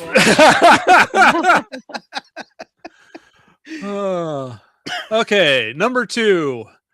I will say the most popular quote out of the game. I'm not putting my lips on that. What the hell? Full throttle. Yep. Oh, okay. right. I'm not putting my lips on that. Lucas yeah. Arts with a wonderful point and click action adventure game. Yep. It was such a great game. And as soon as I found it, I bought it and played the hell out of it until I finally actually finished it. Didn't find out until later that Mark Hamill was in it, but still, that was kind of a cool little Easter egg to find out. Well, he was doing like all the voices He was back doing then. everything. You know, Yeah. The Yeah. fucking Wing 'Cause he- Commander, Yep. and he was even in Wing Commander, like as not Luke not Luke Skywalker. Well, but- because outside of Star Wars, I think like he wasn't getting, the top roles because was it because of his accident? Like, because his face kind of started looking I a little think off? I think it Or- was but that it's not hugely off. I think it was a combination of he wasn't the pretty boy anymore because he fucked his face up because of the accident, and he was typecast. Yep. Oh, 'cause yeah. Star Wars was the biggest fucking thing ever. Yeah. At the time, you know? Yeah, and he got a little typecast as the goody. Yeah, he got typecast as Luke, and so a lot And of he there was were a lot like, of times "Oh, where I'm he gonna-" got put in as basically that, you know. So that's probably why he was just like, let me just go to some of this lower budget, weirder shit going on in voice acting so I can have fun and actually enjoy my job, which that's fair, you know? That's And he had fair. a good voice for voice acting too. Oh, yeah, that too. Yeah. I mean, Yeah, because he it- played an excellent time as villain the in Full Throttle. Yeah, and his time as the Joker is Yep. you know, Yep. cemented. So it's like it's the greatest. Yeah. The Joker of a generation. Yeah. Yeah. I would agree with that. Yeah, he is a really good voice actor. Yeah. But yeah, Full Throttle was a great point and click action game. The whole voice cast was actually pretty good. And I remember specifically, this was kind of like Tim Schafer's outing of his musical taste that would come about later with the heavy metal game. Heavy metal game with Jack Black. Jack Black, yeah. Brutal Legend. Brutal Legend. Legend. Yeah. Thank you. Because for Full Throttle, and I remember this specifically being on the box, a real outlaw biker gang doing the soundtrack. I'm like, okay. All right. Still though, it was great Cool. music, but it's like a little weird that you gotta, designate It's a like real outlaw biker gang. Right. It's like one of those things like that one kid at school would say. It's just like, oh yeah, they're totally the most craziest outlaws. I swear. It's like, okay, Well, yeah. sure, dude. But yeah, from top to bottom, it was a great game. I enjoyed the hell out of it, and I bought the remaster. Yeah. All right. So my number 2, I guess I'm going to be talking a bit about this because I haven't seen it yet. I thought we'd see this from somebody at least. But my number 2, Earthbound. Now I'm expecting somebody in chat to say that didn't come out in 95, but No, it did. research I did said it came out in 95. So Yeah, I it am did. taking it. I played it. Yeah, It was all right. is one of my favorite RPGs ever. It is. It's one that I haven't gotten around to, It's such unfortunately. at least for the time, I want to say, because games have come out that have tried to emulate it since and have varying degrees of Undertale. success. But it's one of the most original RPGs you're ever going to play. You play as a bunch of kids basically trying to save the world from this evil being from the future named Gaius. And you're basically taken through several different areas. Actually, let me back up a little bit. I always jump around all over the place. But Gaius is basically making everything in the world go crazy. And when I say everything, I mean everything. You're fighting animals, you're fighting Inanimate people, objects. you're Yeah. fighting Mhm. fire hydrants, you're fighting taxi cabs. What about a Hell House? I'm trying to go through the enemy list. and see I if there don't is a know. house enemy. There might be. Yeah, I don't know. I mean, there could be. I mean, you fight a giant moon at one Possible. point. Several of them, actually. Yeah. You fight a wall of horrors. You probably do. Like, Put a wall in Final Fantasy IV. I think that's like the. But the soundtrack is also very unique. The graphics are very unique. And the best part about the game is you get through the whole thing. Like you unlock all 8 of the sound. Oh, what the hell were they called? Use a sound stone to unlock them. I can't remember, but you got to unlock them all to basically open up the final area of the game. But before that, you end up going into this dream world. I'm not going to spoil too much, but let's just say the game takes an extremely dark turn at the end. It goes from this cutesy little fun adventure, like trying to save the world, to just the most mind-fucked nonsense. Like pure existential You'll horror. see like they pull the Final Fantasy VI halfway through the game. Not quite. Not that bad. Yeah. No. I'm not saying it's not that bad. I mean, it's not like that as in like the world ending. It's basically what's a good The final way to area is describe really it? crazy. Yeah, I'm trying to think of a I good never way got to that far. describe it. Is it because I've seen some videos about it? Are you talking about the area where the graphics go all weird and whatnot? Yeah, think of Yeah. the whole game you've been playing while watching the movie equivalent of, say, like your favorite cartoon or whatnot, and then just out of nowhere, bam, you're watching Poltergeist. I'd say it's like kind of closer to just like pure like almost like instead of like Poltergeist, it's like, oh, now you're in a fucking David Lynch movie. Okay, you know what? Like, Yeah, that's such a you're in Eraserhead now. So Right. more specifically. So which that's Lynch at his probably most Lynchian. You know what? Um, That's perfect. I didn't even think about Yeah. David Lynch. Yeah. Right. Yeah. Remember it's- me? Yeah. It's a if you were young playing this game like a child when you actually got to that point, you're fuck out. freaked out. Yeah. You're sleeping with the Hey, lights what on. Yeah. Yeah. I think that's on TV tropes. There's a category called disguised horror story, and I think Earthbound might be in there. I would have to double check, but I mean, yeah, it would. Yeah. But yeah, that's Earthbound. I mean, if you have not played it, go and play it. Even though I kind of just ruined the ending and where it goes, but Well, there's kind of a time limit on this kind of thing. you know what? Fair Mhm. enough. We are. This was 31 years ago, so I mean, Ah. that's like trying not to tell you the ending of King Kong. yeah. It's Right. kind of a time thing. Does the monkey make it?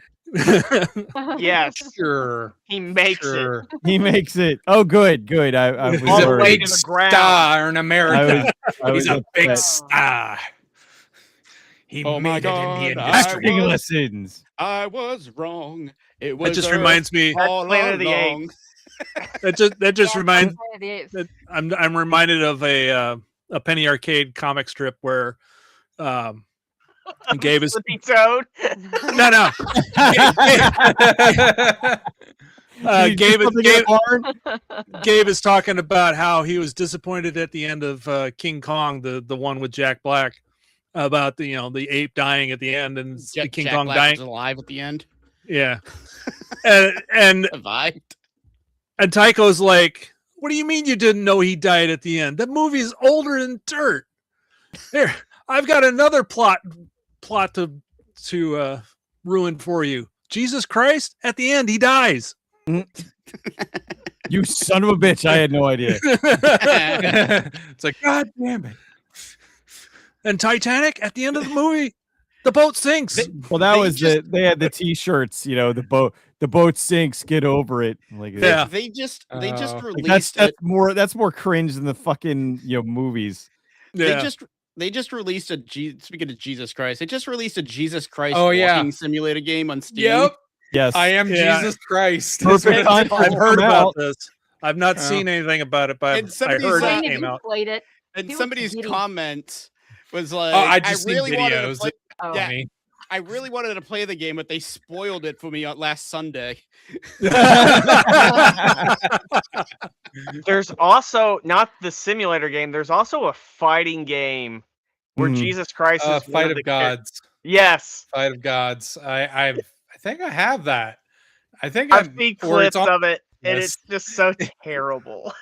It's there's the a one janky as fuck fighting game. Yeah. so, there's like, there's also the Jesus first person shooter game where like you go around like turning water to wine and stuff and my like God. and doing miracles, but it's like really like intentionally goofy. All right, Fight 'cause of they know- Gods, add to wish list. Yeah. It goes on sale here and there. I think I picked it up for like $5. Well, that sort of reminds me of that Noah's Ark game that's built on the Doom engine. The Doom Right. engine. Wolfenstein. Oh yeah. With the It slingshot. was literally Wolfenstein. Oh, is it Wolfenstein? Yeah. The It's Wolfenstein engine. It was literally the Mhm. game. They just Slingshot. changed the sprites and everything. Yeah. All All right, right. Patrick, what's your number My- 2? My number 2, it's been mentioned several times, Twisted Metal. For like whenever your game becomes any game that comes after it, oh, that's just a Twisted Metal clone, means you kind of did something right. Yep. Yes, by today's standards, the controls are terrible. The graphics aren't that great, but back then it was fun. Because even though you were fighting cars, there also were pedestrians that you could just randomly hit and run over. And that's just, for a 12-year-old kid, that's just fucking hilarious. And gave us many iconic characters with Sweet Tooth and Mr. Grimm. Did you watch the TV show? No. I did not. I heard it was I didn't- surprisingly I've heard- good, but Yeah, I I've didn't, I heard still good haven't seen it. things. Yeah. I don't I've know. heard- I don't know if they're doing a season 3 or not, but I know they did. They did seasons. 2. Mhm. Yeah. And even though he doesn't do feeling the they- voice for, even though he doesn't do the voice for Sweet Tooth, casting Samoa Joe as Sweet Tooth was perfect. Yeah. But yeah, now Twisted Metal. Yes, the second one is better, but that first one just holds a special because again, one of the first PlayStation games, and when we used to rent the PlayStation because it was fucking expensive when it came out. Yeah. Yes. You Yeah. could rent it from Blockbuster. Twisted Metal was the one game I would always try to rent with it. Yep. All right, I guess I got to play one of the sequels to Twisted Metal then. Play Oh, 2. I think Good. I know. Didn't they say Black like was that for the Black's PS? really good. Black was It's like the, PS2. kind of the quintessential PlayStation- one. That was PlayStation 2. It's PS2. Yeah. Yeah. I kind of feel like when you're playing them, it's good to play 2, and then you can just jump right to Black after that. Because you're not really missing out of anything too crazy with 3 or 4. There's Mhm. not What a was there's what was not the a version- single Twisted Metal game on Steam.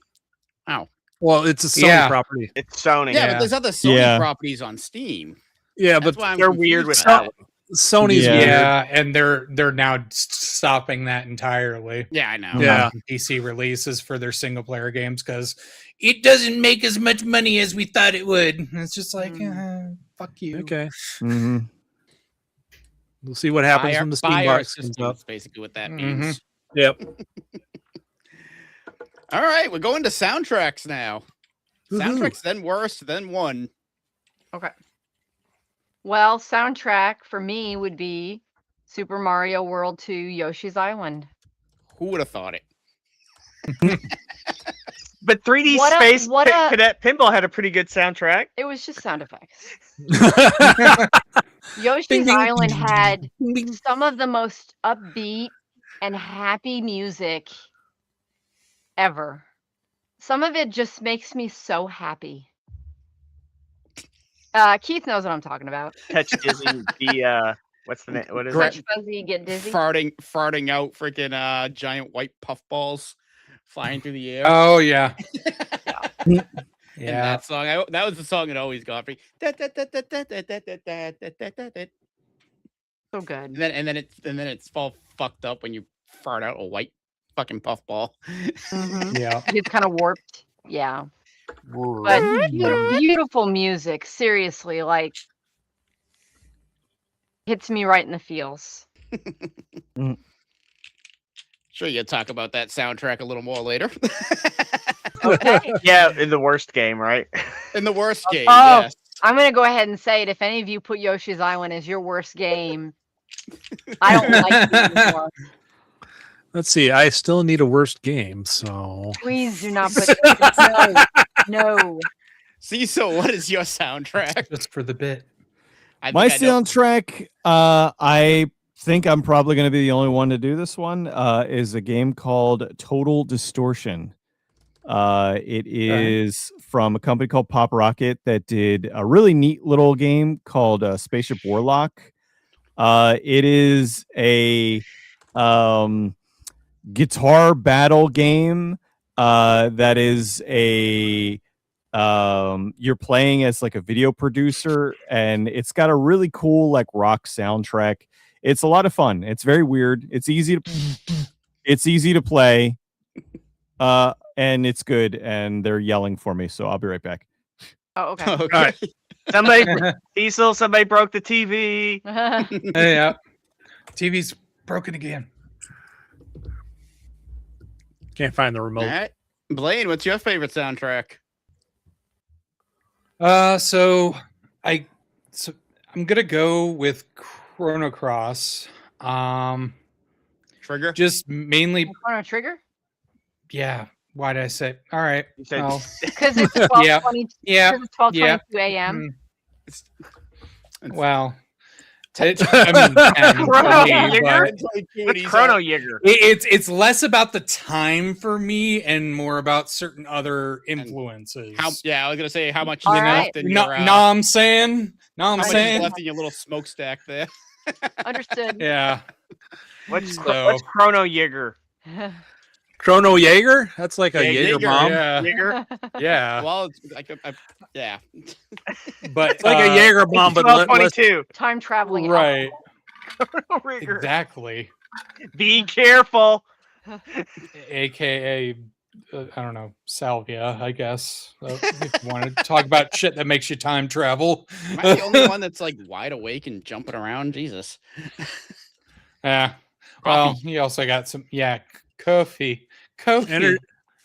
Monster Energy. Oh, all right. shit. So I'm not the only one.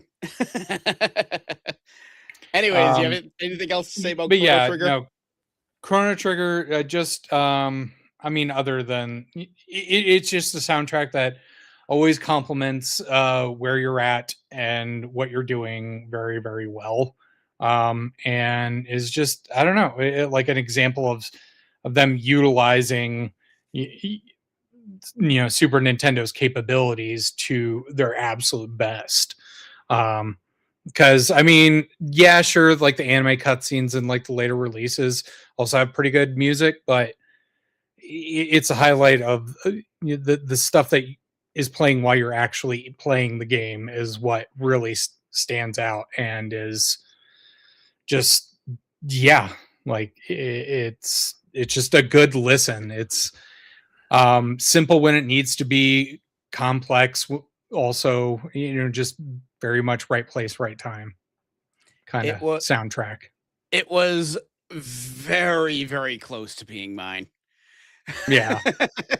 Mine toggled between one and another, so I'm like, I don't know, but I'm just gonna go with this because it'd be mainly for the complementary factor of it to your gameplay experience. So because like I was thinking about Tekken 2 because Tekken usually has pretty good soundtrack, and then I went back to Tekken 2 soundtrack and I'm like, maybe I'm remembering a different Tekken game more because this one's not as great. Like it's an interesting soundtrack, but it's not. I wouldn't call it a great one. Like it almost sounds like people try. Like there's some of those songs on there where I'm like, it sounds like they're trying to like speed up Skinny Puppy or something of just like really weird industrial shit and just like crank it to 11. And I'm like, all right. I mean, I can appreciate them trying something here, but it's, I don't know. I don't know. Rasta Jew, best soundtrack is also my number one game. Tyrion. Tyrion. Thank you. It had so many amazing tracks that one of the best ones only plays about 5 seconds of the intro in the game, while while like a single line of text is displayed on the screen, people still post on the forums of my fan site sometimes. Oh, shit. And welcome, Charles. You're catching the best parts, the number ones. Yes.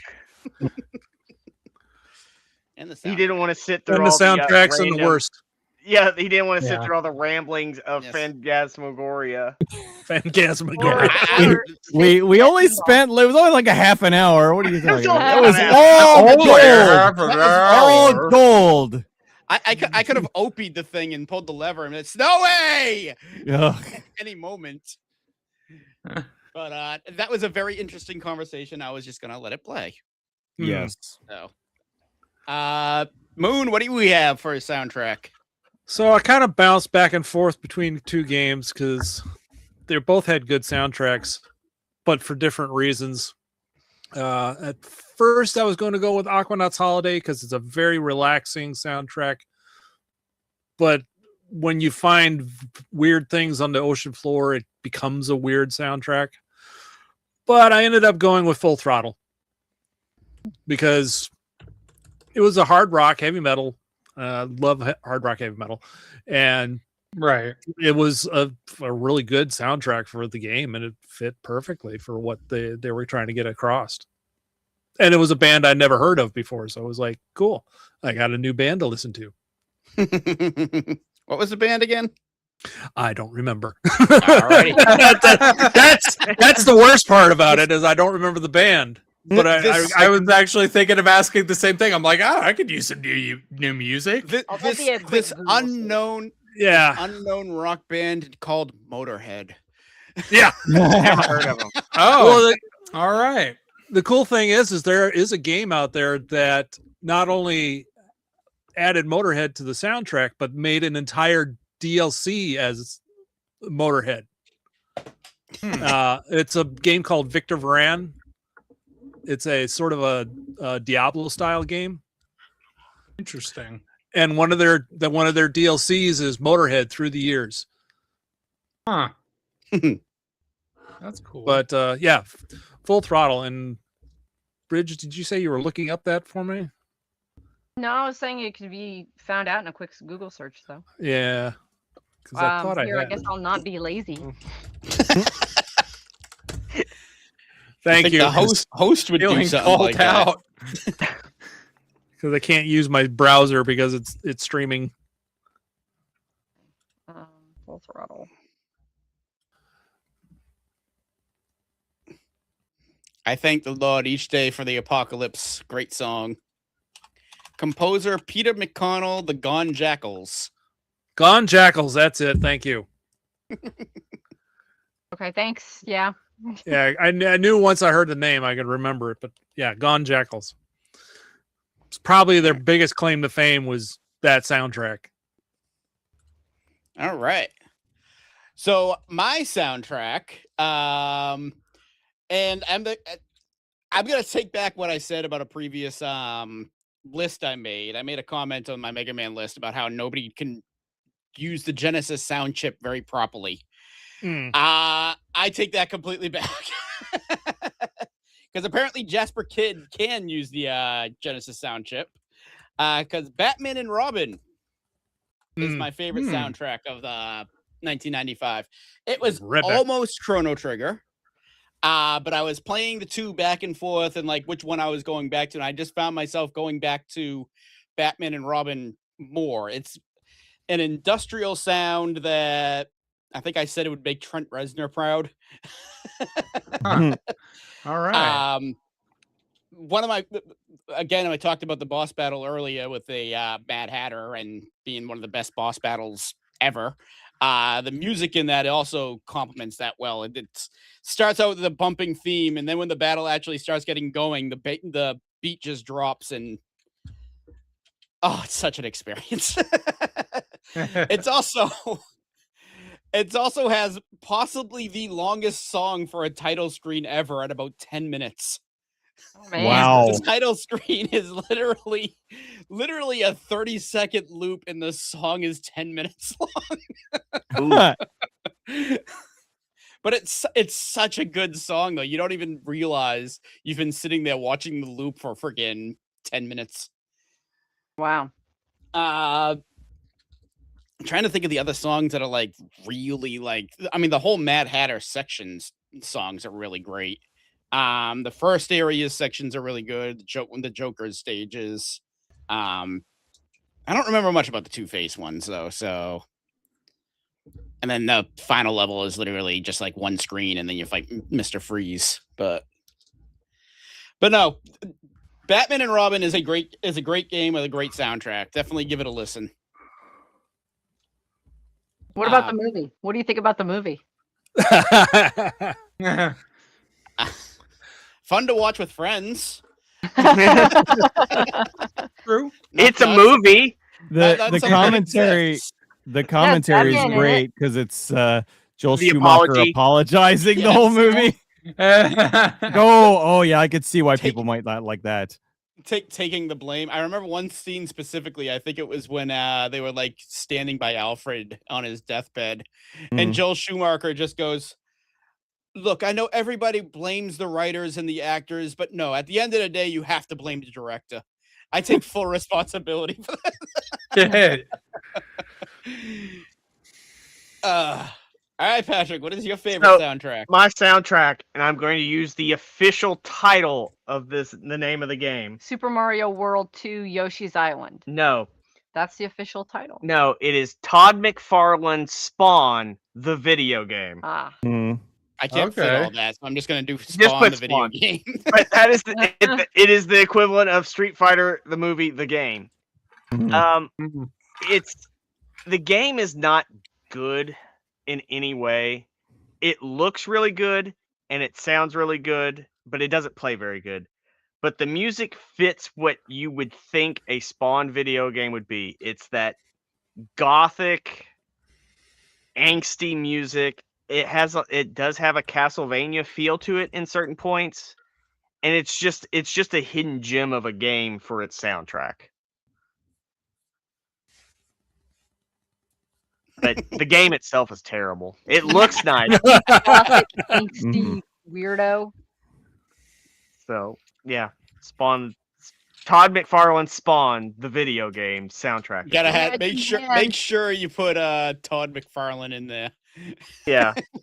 I demand you remove Yoshi's Island from my sue words. you.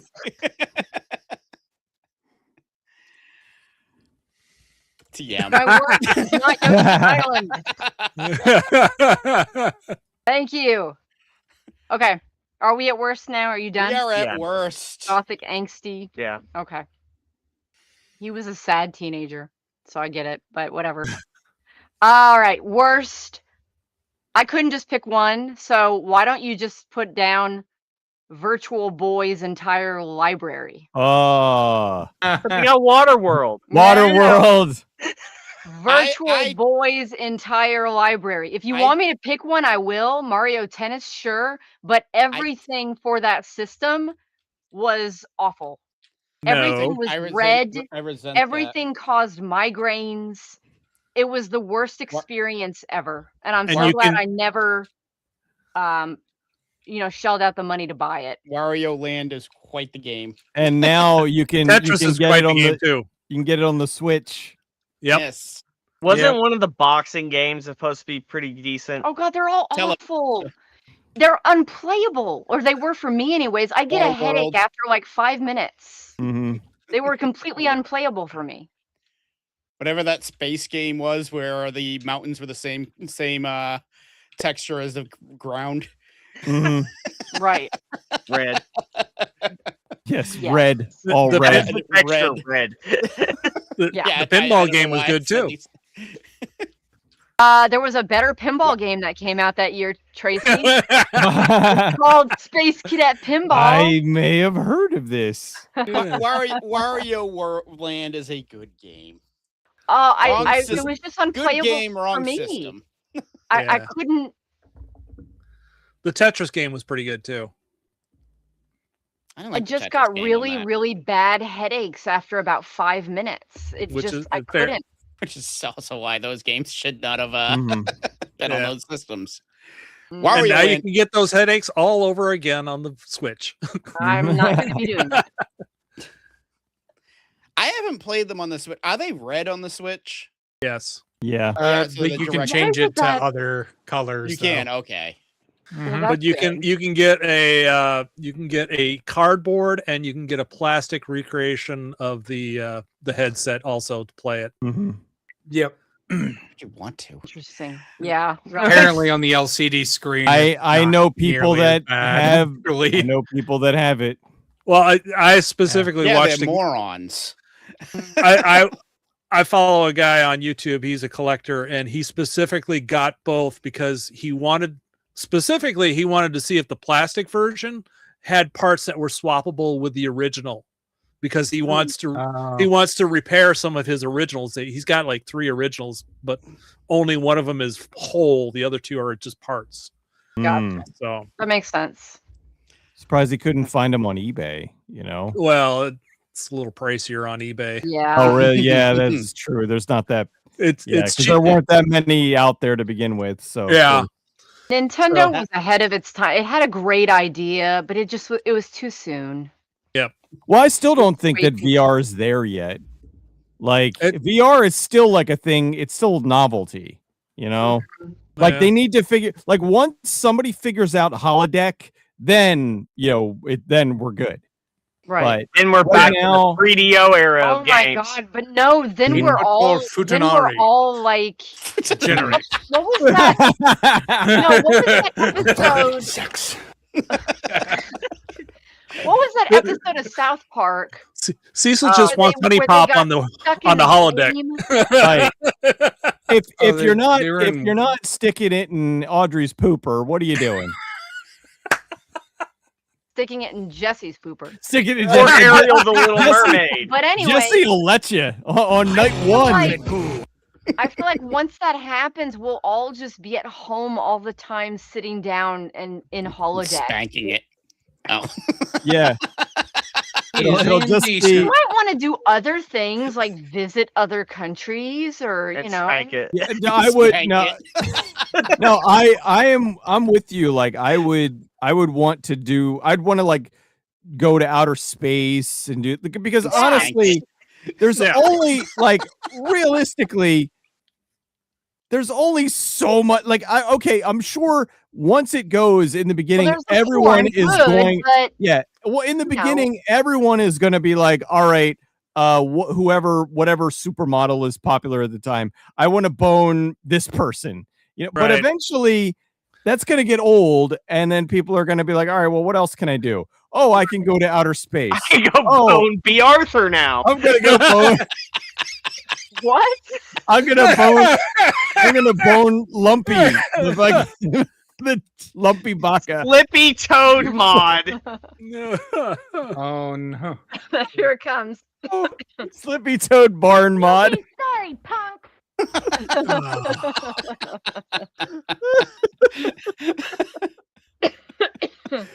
Yes, yeah, but yeah, everything that Bridget said, yes. Cecil, what's your worst? My worst, I was kind of really stuck, but I think I'm gonna have to go with Spawn. It's not terrible, but it looks beautiful and it sounds great, but it is Not gonna be able to spell his name. ridiculously hard, even for like an old Super Nintendo game. Yeah. You know, The button it's combination. unfair. Yeah. The button combinations are like impossible to pull off. It is like unfairly difficult. I mean, the first time I played it, I was like, holy shit. I'm like, this is gonna be great. This looks so good. And then you play it for like 2 seconds, and then you get to your first boss and it's overkill, and he destroys you. And doesn't get any better after that. no, it doesn't. Yeah. Redeemer's You'd a say pain it was in the ass, but he's overkill. the Yeah. second boss. Yeah, it's overkill. Yeah, Um, I know. But it's just it's like not like there are a lot of the like Ninja Gaiden and whatnot is like difficult, but it's like more fair difficult. This is just like unpleasant difficult. Shit hits you from off screen. You're supposed to be like Spawn, for fuck's sake, and you're getting killed by bums. When was Ninja Gaiden ever fair? No, Ninja Gaiden, I disagree about Ninja Gaiden. But with Ninja Gaiden, it's like, okay, you have attack, jump. That's all Right. you need. And it's It's like, oh, you want to do all this cool stuff? Here's a Mortal Kombat fatality. you have to do like walk, you have to like press and you have to Up, do up, down, and down, you have left, to do right, the left, right, special up, mo- up. You have to do the special moves while people are throwing shit at you, and it's just it really it's unfortunate. And then the one level where it's somebody shooting you, but you have to like somehow jump up these walls, and it's not just simple jump and jump. It's you have to hold something, otherwise your slot. It's a pain in the ass. Now, could it be Is this- because Spawn was always meant to be for adults, right? Could it be that they were like, No. we don't want any stupid kids playing this game. Let's Stupid make it adult- ridiculous. Adults can't play this game. No, because this thing, I'm sure there's some kid that's fucking speed running it. You know, like kids are the ones that can. You know what? It has similarities Sub-Zero mythologies. Oh. Yes. Yeah, Is this also it's worse, like Patrick? you have to It's torture. you have to be like on the exact pixel to jump, or else you die, like that kind of thing. Yeah. Is this also your worst, Patrick? No. Okay. But you did it wrong. You didn't put Todd McFarlane's Spawn. Like it's Todd McFarlane's Todd McFarlane's colon Spawn equivalent game. Yeah, it's Todd McFarlane's colon, all right. Right, Todd McFarlane's colon Spawn Hey-o. video game. But it's the equivalent of Dr. Peter Weller. You have to put the whole thing. Was I talking to you? Somebody was telling me they were just at a con and he was listed as Dr. No, Peter no, Weller. they announced him. They announced No, that was they it. announced him, and it says Doctor really big. Isn't he going to be at, is it PopCon he's going to be at? No, I Is forget. it Indiana Comic? I forget where he's supposed to be. He's supposed to be somewhere nearby, I think. Call it him Mr. hurt. when you meet him. It hurts so bad. I walked past him to the break room, and he was just sitting there by himself eating a sandwich, and I'm just like, man, like you were Buckaroo Banzai, dude. Like, Yeah. I couldn't even. I was gonna go like get a picture with him and stuff, and after the doctor ordeal, I'm like, you know what? No, I never meet your heroes. Aw. Sometimes you meet them and they're great, though. You just never know. You never know. Yeah. All right, Blaine, what do we got for worst? My worst is Dragon Ball Z Ultimate Battle 22. Yeah, second Dragon Ball game. Yeah, no, it's interesting how, but a lot of these older Dragon Ball games were like they were ass because they all needed to have a flying mechanic when they couldn't do it well. And it's like, you should have just ignored that and just made a fucking decent fighting game first and foremost. And then if somehow you can incorporate it into some of how the moves work, like Special move or something. yeah. You know, an example of one that did that well later on was like there was a Mugen game called Hyper Dragon Ball Z that was fucking fantastic because they just stuck with the principle of make it a decent fighting game first, and then all the flying bullshit can happen within the move. That's because that game was actually made by the fans. not Yeah, game that's developers true. making full money. So Right. That's fair. But that at least inspired Arxis to make Dragon Ball Fighters, or at least you know they might have been considering it before, but it's still like, oh, some fans made this, and then not too long, like maybe a couple years later, we get a big budget game that had its ups and downs, but good. Anyway. So was Budokai the first Dragon Ball Z game that was considered okay? Yeah, it was. I would Okay. say, yeah, in my opinion, yeah. Then they That's just what I remember, like people. then they coming just out- ran it into the ground. Yeah, and then Yeah. they basically took that formula. Well, wasn't and there one still do it not too long ago that was good? Yes. Yeah, Dragon Ball Oh, yeah. I played Kakarot on stream. I enjoyed it. I mean, I was going to say Zero Dragon Ball games Sparking Zero. since then. Yeah, Sparking Zero is kind of the spiritual successor to the Budokai series, and it did well. It didn't do as well as they wanted it to, though. Like Fighters did better, which is why they're starting to put money back into Fighters, and we're getting new characters in a game that's almost a decade old now. But yeah, in terms of Ultimate Battle 22, this one did more of like a 2D kind of like detailed sprite based thing, so it looked kind of cool, but it was just like the way they handled flight with combat was just a clunky fucking nightmare, and it just, you know, and moves were also not easy to do. So yeah, I mean that's really the basis of it, just them having no idea how to handle this in you know, in a fighting game up until basically the PS2 era is when they finally got it, you know, when they finally figured it out. So but yeah. And if I remember, wasn't Ultimate Battle 22 extremely rare?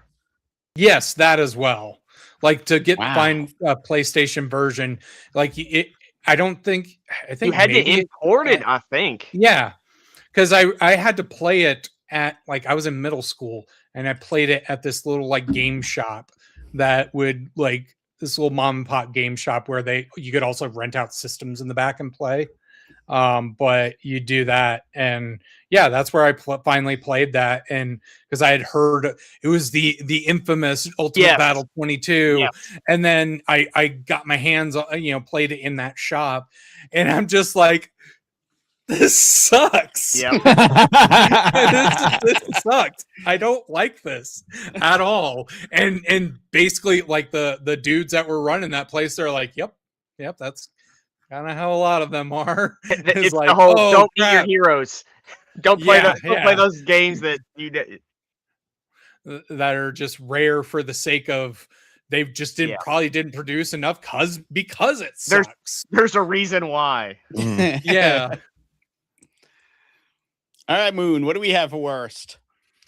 Dragon Ball Z? I really don't have a worst because I didn't play a whole lot of games from this year. But with that said, I will pick a game. Bridge. No, not Yoshi's Island. No. Something. You delete that right now, sir. When he comes up with something, I will. Give me a Virtual Boy game title. Just do Mario Tennis. Mario Tennis. Waterworld. Waterworld, I believe. Waterworld's a better idea. Waterworld, I believe, is like the notoriously worst one. We'll go with and Waterworld. I think it's also one of the rare ones, like one of the rarer ones. It is one too, of the rare ones. Because everybody bought it and returned it. Because I found a working Virtual Boy at a Goodwill, bought it, but it had no games with it, so I ended up having to find games where I could. So I've only got a couple games, and the two I got are actually okay. I mean, the Tetris and the pinball, but I've heard so much bad stuff about all the other games. It's like, okay, so that's all I've got really, because I could not find a worse game that I played from this year. I'm going to stick with the one I picked, but after Bridget said Virtual Boy, I had a whole bunch rush back into my head, and I'm like, oh, I could really change up and pick something. And it probably would be Tetris 3D, because I hated that. But I'm not going to change what I chose. So we're going to move on. Let's just say Tetris 3D is worse than the game I'm putting down here. Okay. Castlevania Dracula X.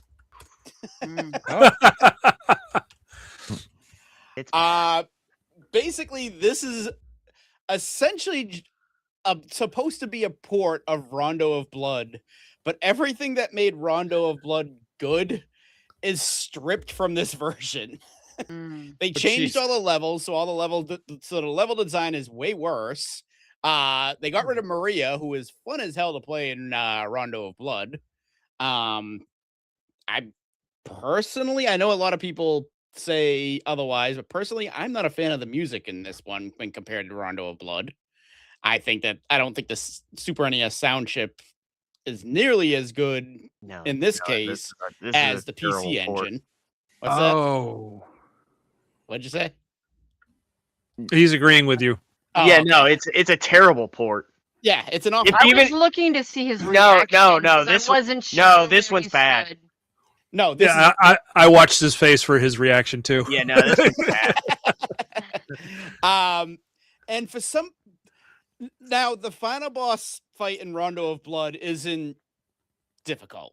I mean, everybody has played Symphony of the Night. They fought Dracula at the beginning. It's the same fight. Only you're doing only that on a Richter's Super even more Nintendo powerful. though. No, on the Ew. Super Nintendo, they decided that everybody complained about how difficult the Dracula fight was, so they decided to basically have you fight them on giant pillars.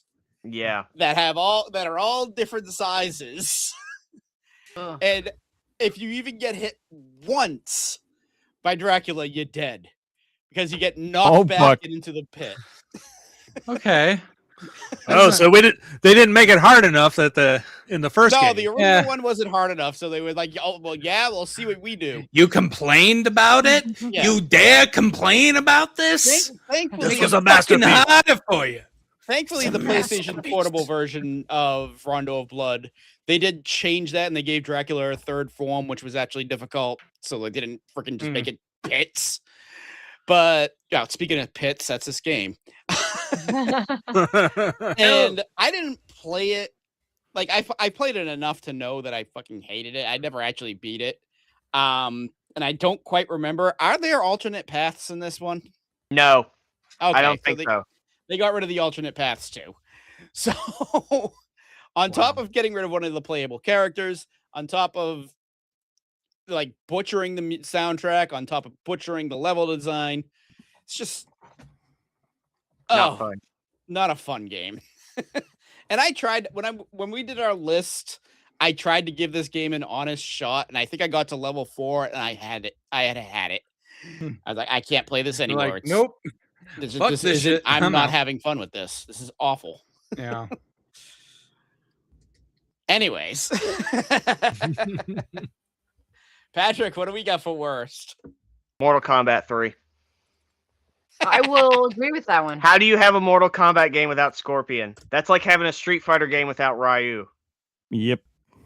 Enough said. You know what bothered me about the game a lot, actually, that I didn't mention earlier? Like, sometimes when you defeated the opponent... Hold on, let me finish. When you defeated their opponent, their body got stiff and just fell over like a plank. Do you guys remember this? Yeah. Yeah, that was like that in Ultimate too. And yeah, but it really bothered me in 3. And fuck Mutaro. Oh God, yeah. Mutaro is yeah, real son of a bitch. Yeah, real son of a bitch. Blaine could probably answer this. Street Fighter 3 omitted like a really popular Street Fighter character. And maybe from 2. Who was it? I almost wanted to say Ryu, but then I remembered no, Ryu and Ken are both in the game. Street Fighter. It might have been all of them now that I think about it. Actually, regular. Yeah, Ryu, Ken, Alex, Dudley. Guile isn't in it. Is it Guile? Probably Guile. Blanca. Chun-Li is also not in base Street Fighter 3. Maybe she's in New Generation. New Generation. I think Guile pops up in. I think Guile's in Third Strike. Third Strike is basically the version everybody tells you to play with Street Fighter 3. Yeah, it is. Third Strike is really fucking good. So, like, it's really, really fucking good. Anyway, not just. Yeah, anyway, yeah, I could. No, but I'm like, sorry. But like, so Mortal Kombat, it's Scorpion and Sub-Zero. Street Fighter, it's Ryu and Ken. How do you not have them? Right. Right. For me, it's Johnny Cage. It's always been Johnny Cage not being in. For me, it was Katana. Weird. How do you introduce these? I mean, that's also equally. women I think to that's like take an away? equally as bad one where it's Yeah. like also not Johnny Cage. Like there's two characters that you pretty much always, well, technically three with Liu Kang, but at the same time he kind of got boring after a while. Like there's something different about him that I was like, I kind of don't care if he fucks off. You know, I was gonna say they removed Liu Kang from Deadly Alliance, in my opinion, that's one of the better ones in the series. So, especially out of the 3D versions. Like I'm kind of annoyed by the new ones, how they made him the Elder God. And it's like, yeah, he is the creator of the fucking universe they're in. So it's like, all right, cool, whatever. Hold on. There's another character that's not in 3. Raiden. Yeah, Raiden's on. Whoa! Wow. Yeah, that was. He's not an Ultimate either. Yeah, they omitted a lot. He's not even in Ultimate. There's a storyline reason for that. Yeah. His brought powers Kano because and of Sonya back. because of the outworld merging with the Earth realm, he lost his powers. Oh, it fucks with this. Gotcha. Anyways. So there's an But actual still, storyline for that. Scorpion's your poster boy, and he's not in there. I didn't like Sub-Zero not being a ninja either. That annoyed me. And he was still a ninja. He just took his garb off. Well, but but that doesn't make him a ninja anymore.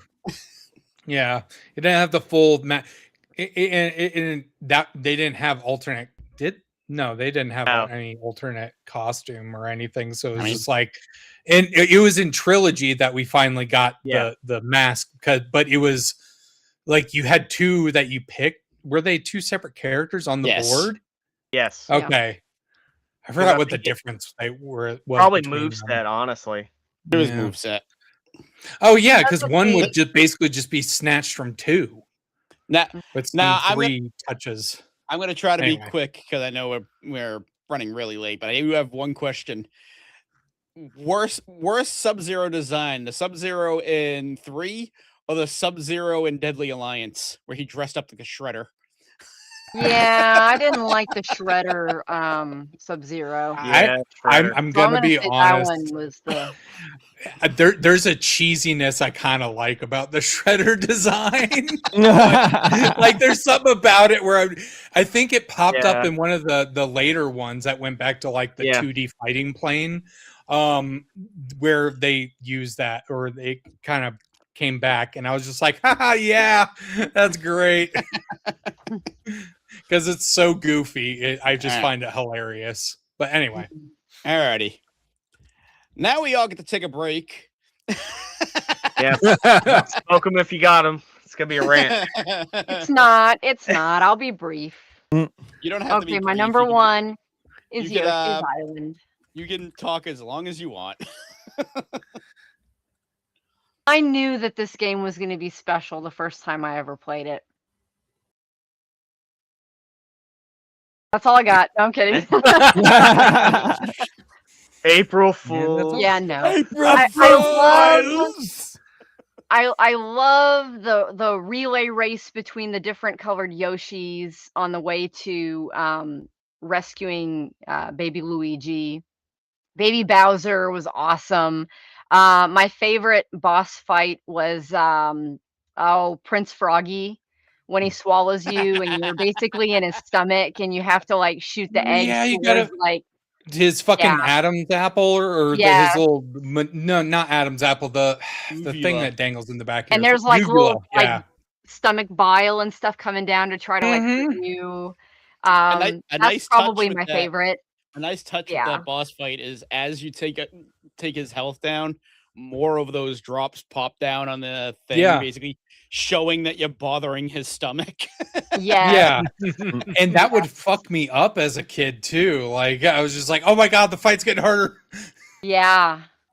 And for some reason, like when you're trying to like shoot the eggs, you get really like, I don't know, like there's the really big eggs at that point. Like you don't just have the small ones, but you have like the giant eggs. And whenever you try to use the giant eggs, you're like sliding all over the place. So I don't know. That was one of the levels where I had the hardest time getting 100% because I kept getting hit at some point and losing some stars.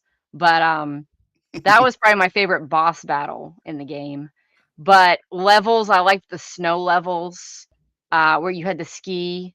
Those were really cool. Touch Fuzzy Get Dizzy was a lot of fun. Of course. Just, I have such good memories of playing that game. I was in 6th grade. There was a field trip I was supposed to go on. I didn't want to go on it. I begged my parents to let me stay home. My dad was like, sure, fine, we'll go and rent a video game. That was what I rented. Oh, I just remember, like, being, wrapped in blankets because it was in the winter, and being like, suckers, you all have to be at the Sugar Shack today, and I get to play Yoshi's Island. And I thought you were going to say you didn't want to go on the field trip because you wanted to stay home and play the game. Not that it was a field that was trip the that I day had you done rented it. 1,000 times with my grandmother, and just didn't want to go, like, with school. So I got to stay home and play Yoshi's Island, and just such a great game. The music was good. The battles were good. It was happy-go-lucky. It's so colorful. Like, I wish some of the levels could just come to life, could be real. It's my second favorite That's not game. what Canada looks like? No, it's not. Oh. It's not. But second favorite game of all time. I love it so much. I'll stop there. Rasta Jew. Number 2, The Dig. Super immersive, great sci-fi story, incredible graphics. LucasArts game. Yeah, Yep. LucasArts. Number 3, Worms. Number 4, XCOM. Number 5, Jagged Alliance. And honorable mentions, Abuse and Alpha Man. I have played none of XCOM those.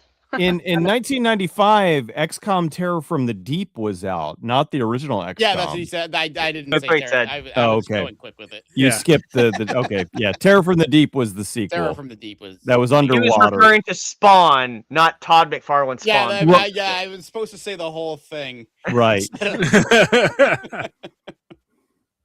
Love you, Todd Father.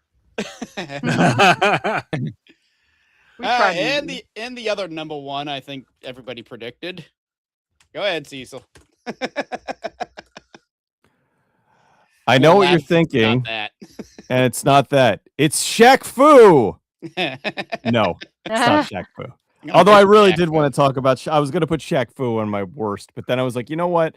It's not a good game, but I didn't hate it. Like, I was like, okay, this is kind of bad, Right. but it's fun. But Spawn was a game that you were like, ooh, this has gotta be good. Yeah.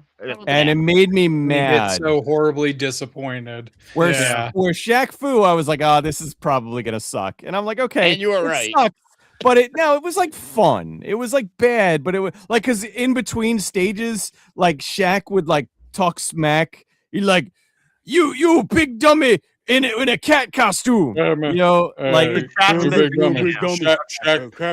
don't think he look good. Shaq think you funny looking man. Shaq. I have to go watch Ari Spare's fucking chapter. Yeah, right. Imitations so Shaq's I not won't. sure you could do that. I won't ramble too much, but yeah, Chrono Trigger. I will basically, because everybody always is going to talk about. I will tell my story about how I got Chrono Trigger. At the time, everywhere was sold out. It was huge. It was, go to EB Games, gone. I don't even know if there was GameStop yet. I would think it was just EB Games, but Funko Land. You went to Funko Land, gone. So KB Toys. Using my noodle, I was like, okay, where are there video games? But people forget that they have video games. Service merchandise. You didn't see Kmart. I was about to say Kmart. I went to Kmart, you had to go through like the clothing section, and then behind the clothing section, there was a little booth, and it was just this one little thing with a glass case. And I went back there and I paid $80 fucking for Chrono Trigger. Yep. And It was a hefty chunk of change back then. that was a big chunk of change because there was, I think it was worth 10 more. times that now. I believe most games were still 60, but that one, because of what went into it, it was 80. It was that and Earthbound. Yeah, I think not I counting never Mario Paint. Though. That's not why counting that was- Mario Paint. Yeah, but yeah, that one. I mean, you could feel it. It was like, oh, this is a heavy game. And went home and I played the hell out of it. I loved it. I think I think it is a really unique way to handle time travel. It's fun. Graphically, it's beautiful. The story is excellent. It's all across the board. Such a phenomenal game.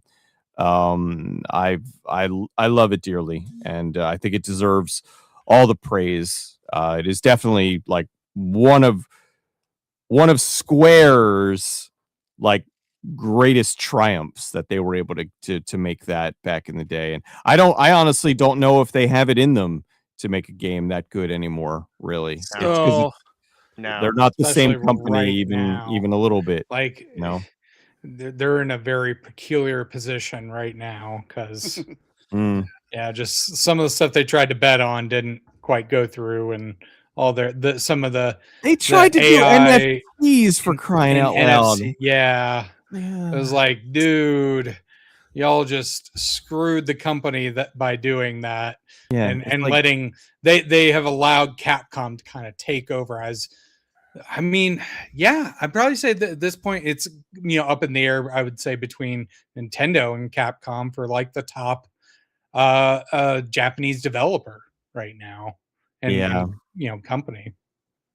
So, yeah, they've done a lot of and they fucked up the like the Final Fantasy VII regrade or remix, whatever the fuck it's called. Like, it's just they cut content. They cut content out. They added shit in there that nobody wanted, and all I really wanted was just I wanted Final Fantasy VII, the same exact game, but look nicer.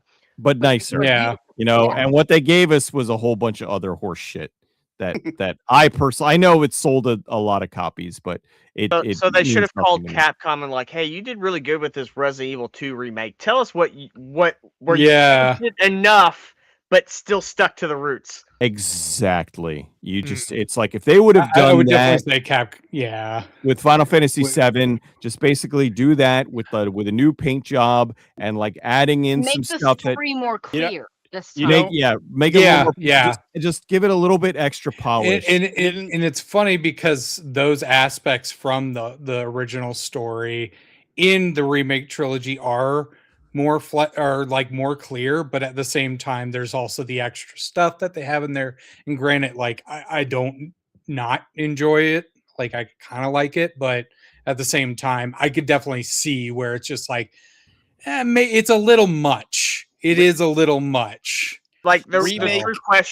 True question. We'll just say like 15-20 years down the line, you can either play the original 7 or you can play the remastered remake. Which one are you picking up? Probably the original. It's going to be the original. Exactly. It's going to be the original because it's a more tight, concise experience. I would pick up remake, play that, and then go back to the original because Rebirth is too much.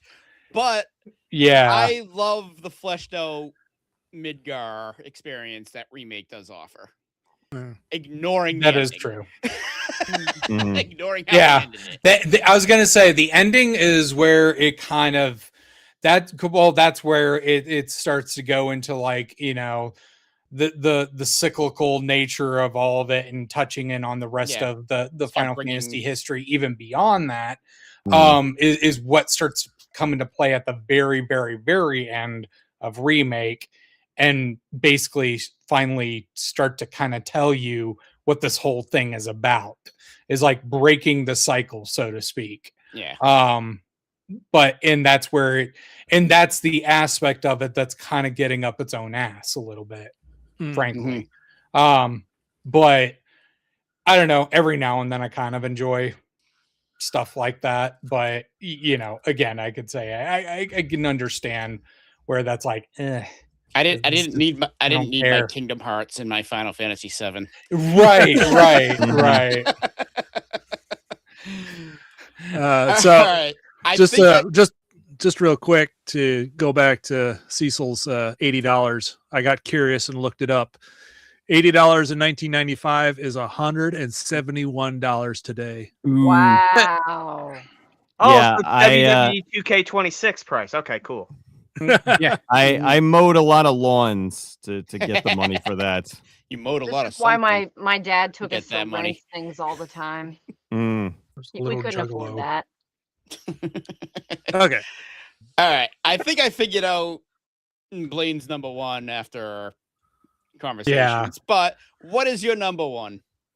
So my number one is also Super Mario World 2, Yoshi's Island. Yay! Oh, I thought you were going to say Earthbound.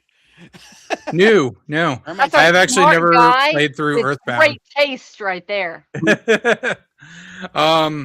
No, because this is a game where like I played it when it came out and played the hell out of it. I'm trying to recall if I remember beating it or not, frankly, but the fact of the matter is I still played through it a lot, and it was another game.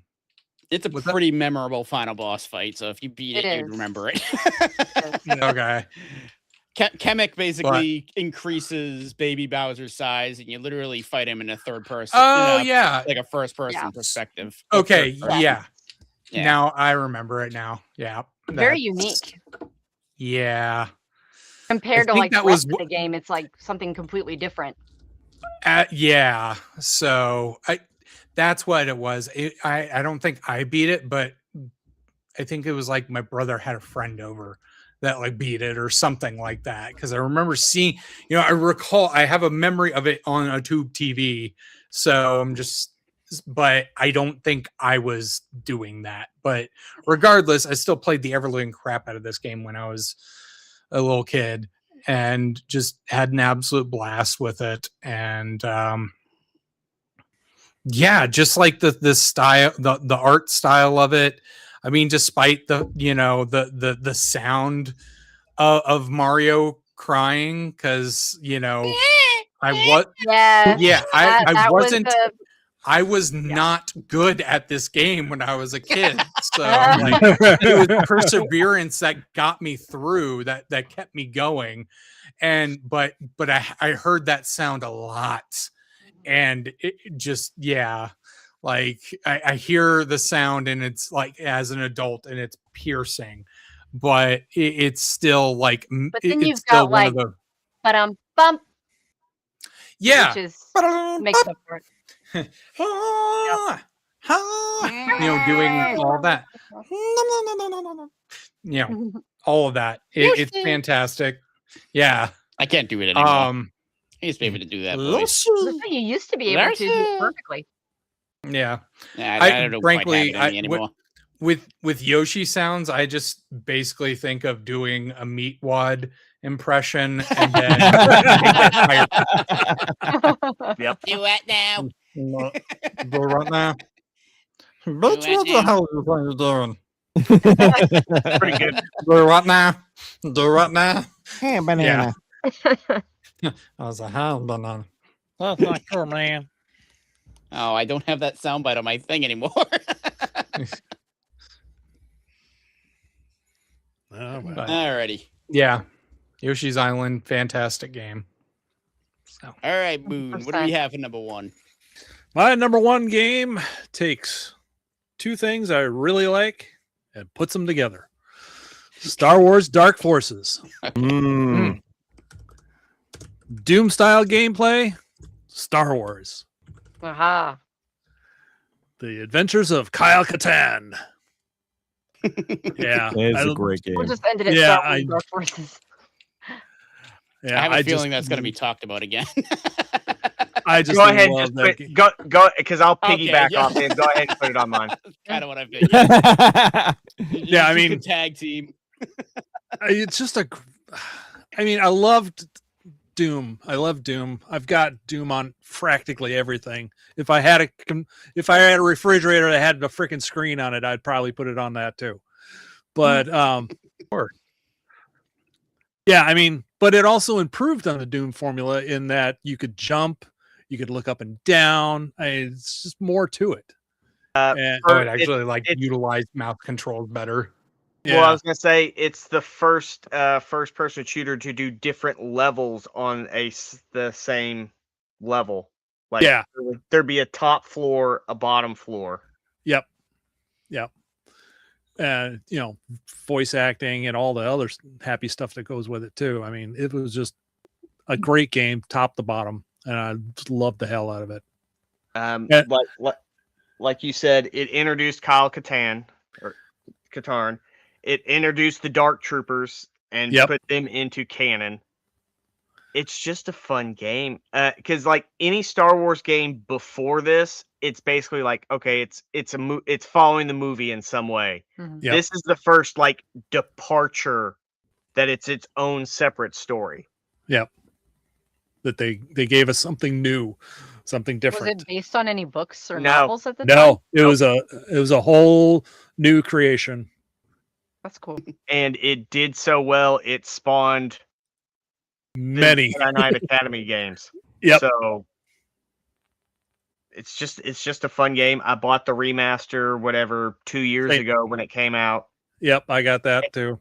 And it's a straight port, so like they didn't do anything to it, and it's they just cleaned it up visually. Yeah, because I think you could switch between the original graphics. Yeah, but it plays exactly the same, and it was just as fun to play then as it was back then. Yeah, and again, a LucasArts game. Yes, they knew what they were doing. They didn't put out. They had great games. They didn't put anything out. They really did. Yeah, I can't think of anything that was bad that they put out. Although when I do get Jedi Knight and Jedi Academy were my teenage years for Scamdar. Yep. When I'm doing my freaking retro thing, I'm really dreading playing the Star Wars games on the Super Nintendo. Super Star Wars is awesome. They're hard.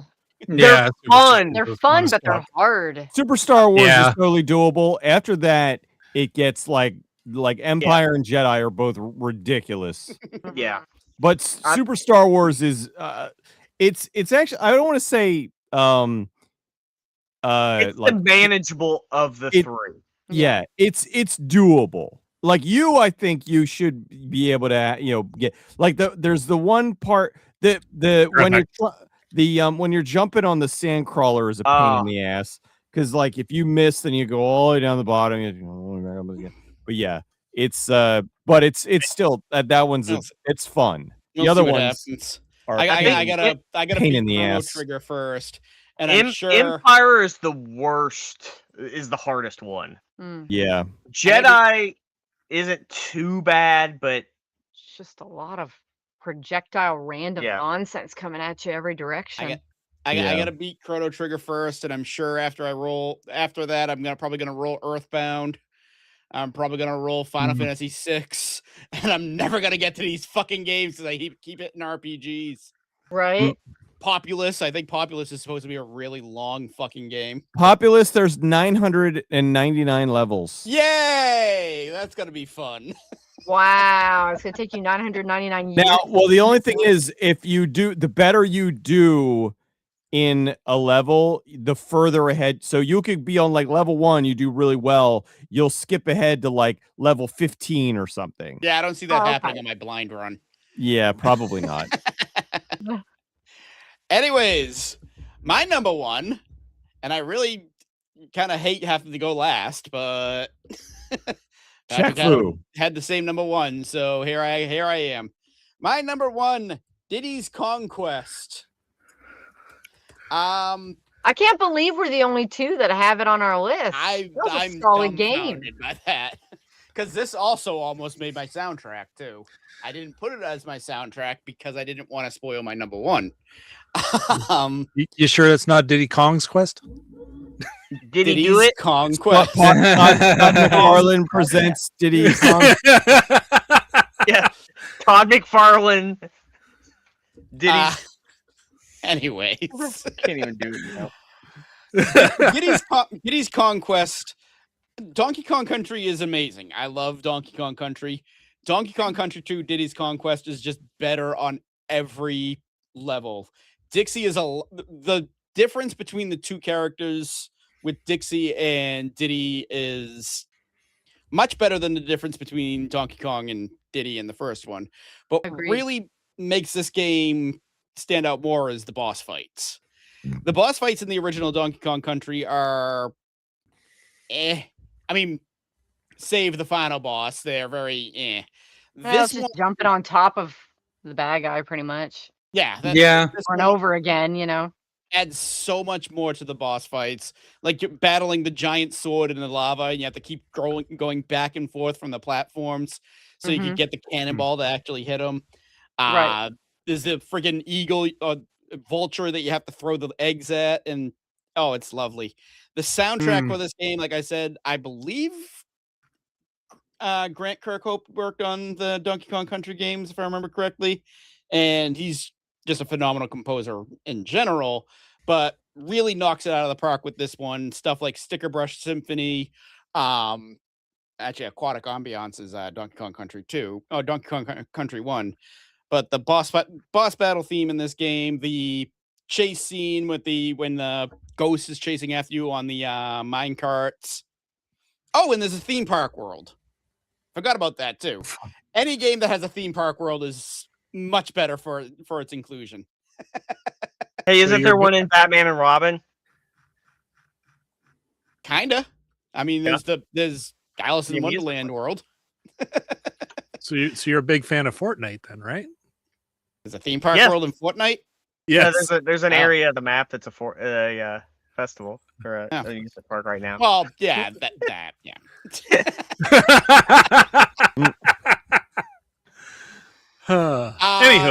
Anywho, yes.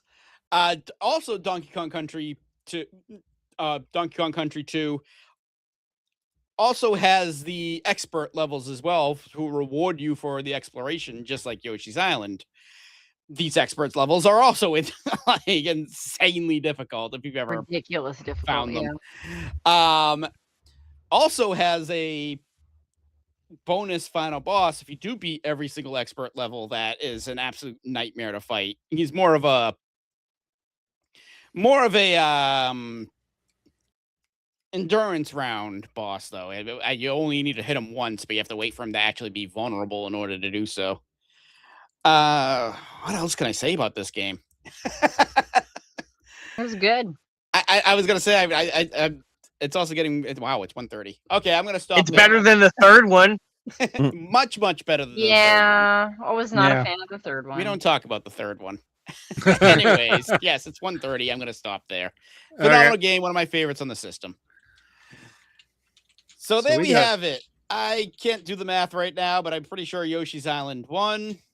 It looks like it won. Yeah, it's either that or Chrono Trigger or Mortal Kombat 3. Ultimate Mortal Kombat. Probably. I was wondering if Mortal Kombat was going to win simply by the volume alone. Yeah. Nope. Yoshi's 2 number ones and a number 3 for Yoshi's Island takes it. Star Wars Dark Forces, I think, might be number 2 because you got 2 number ones. 2 number ones, yeah.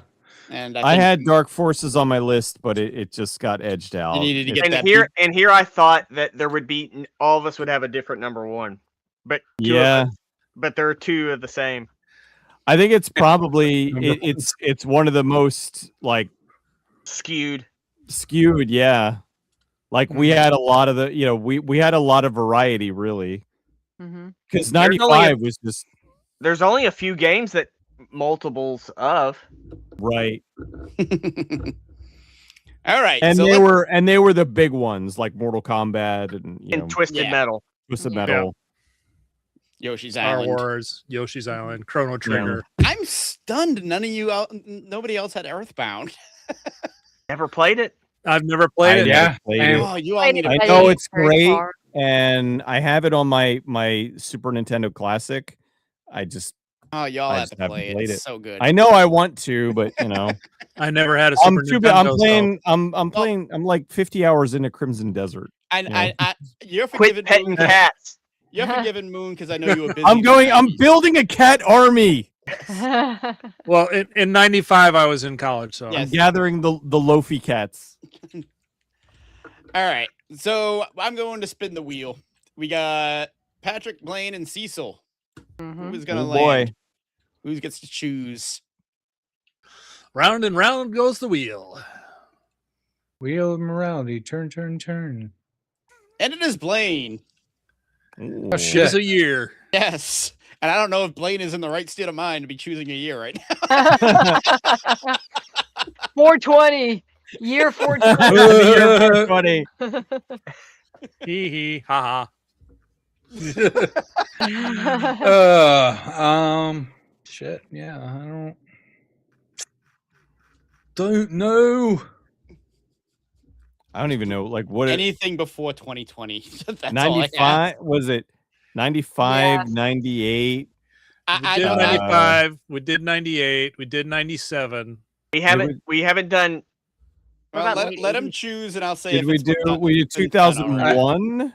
No. Hey, No, hey, we yeah, haven't just done tell me 99 which to- ones we have done. We have So done. I could pick something different. I got you. Done We it. have done Cool. 91, 95, 98, 90, 97, 99, 2005, 2010, and 2012. Did not do 2008. For some reason, I was thinking we did 2008. We might have I done thought 8 we too. did that too. Yeah. Yeah, we did 8 because that was Rock Band 2. Yes. I do kind of want to push something a little bit further forward. So let's go Okay. for 2015. 2015 Wow. works. Okay. 2015. Games released in 2015. All right. And because it is April 5th, I don't. Oh, okay.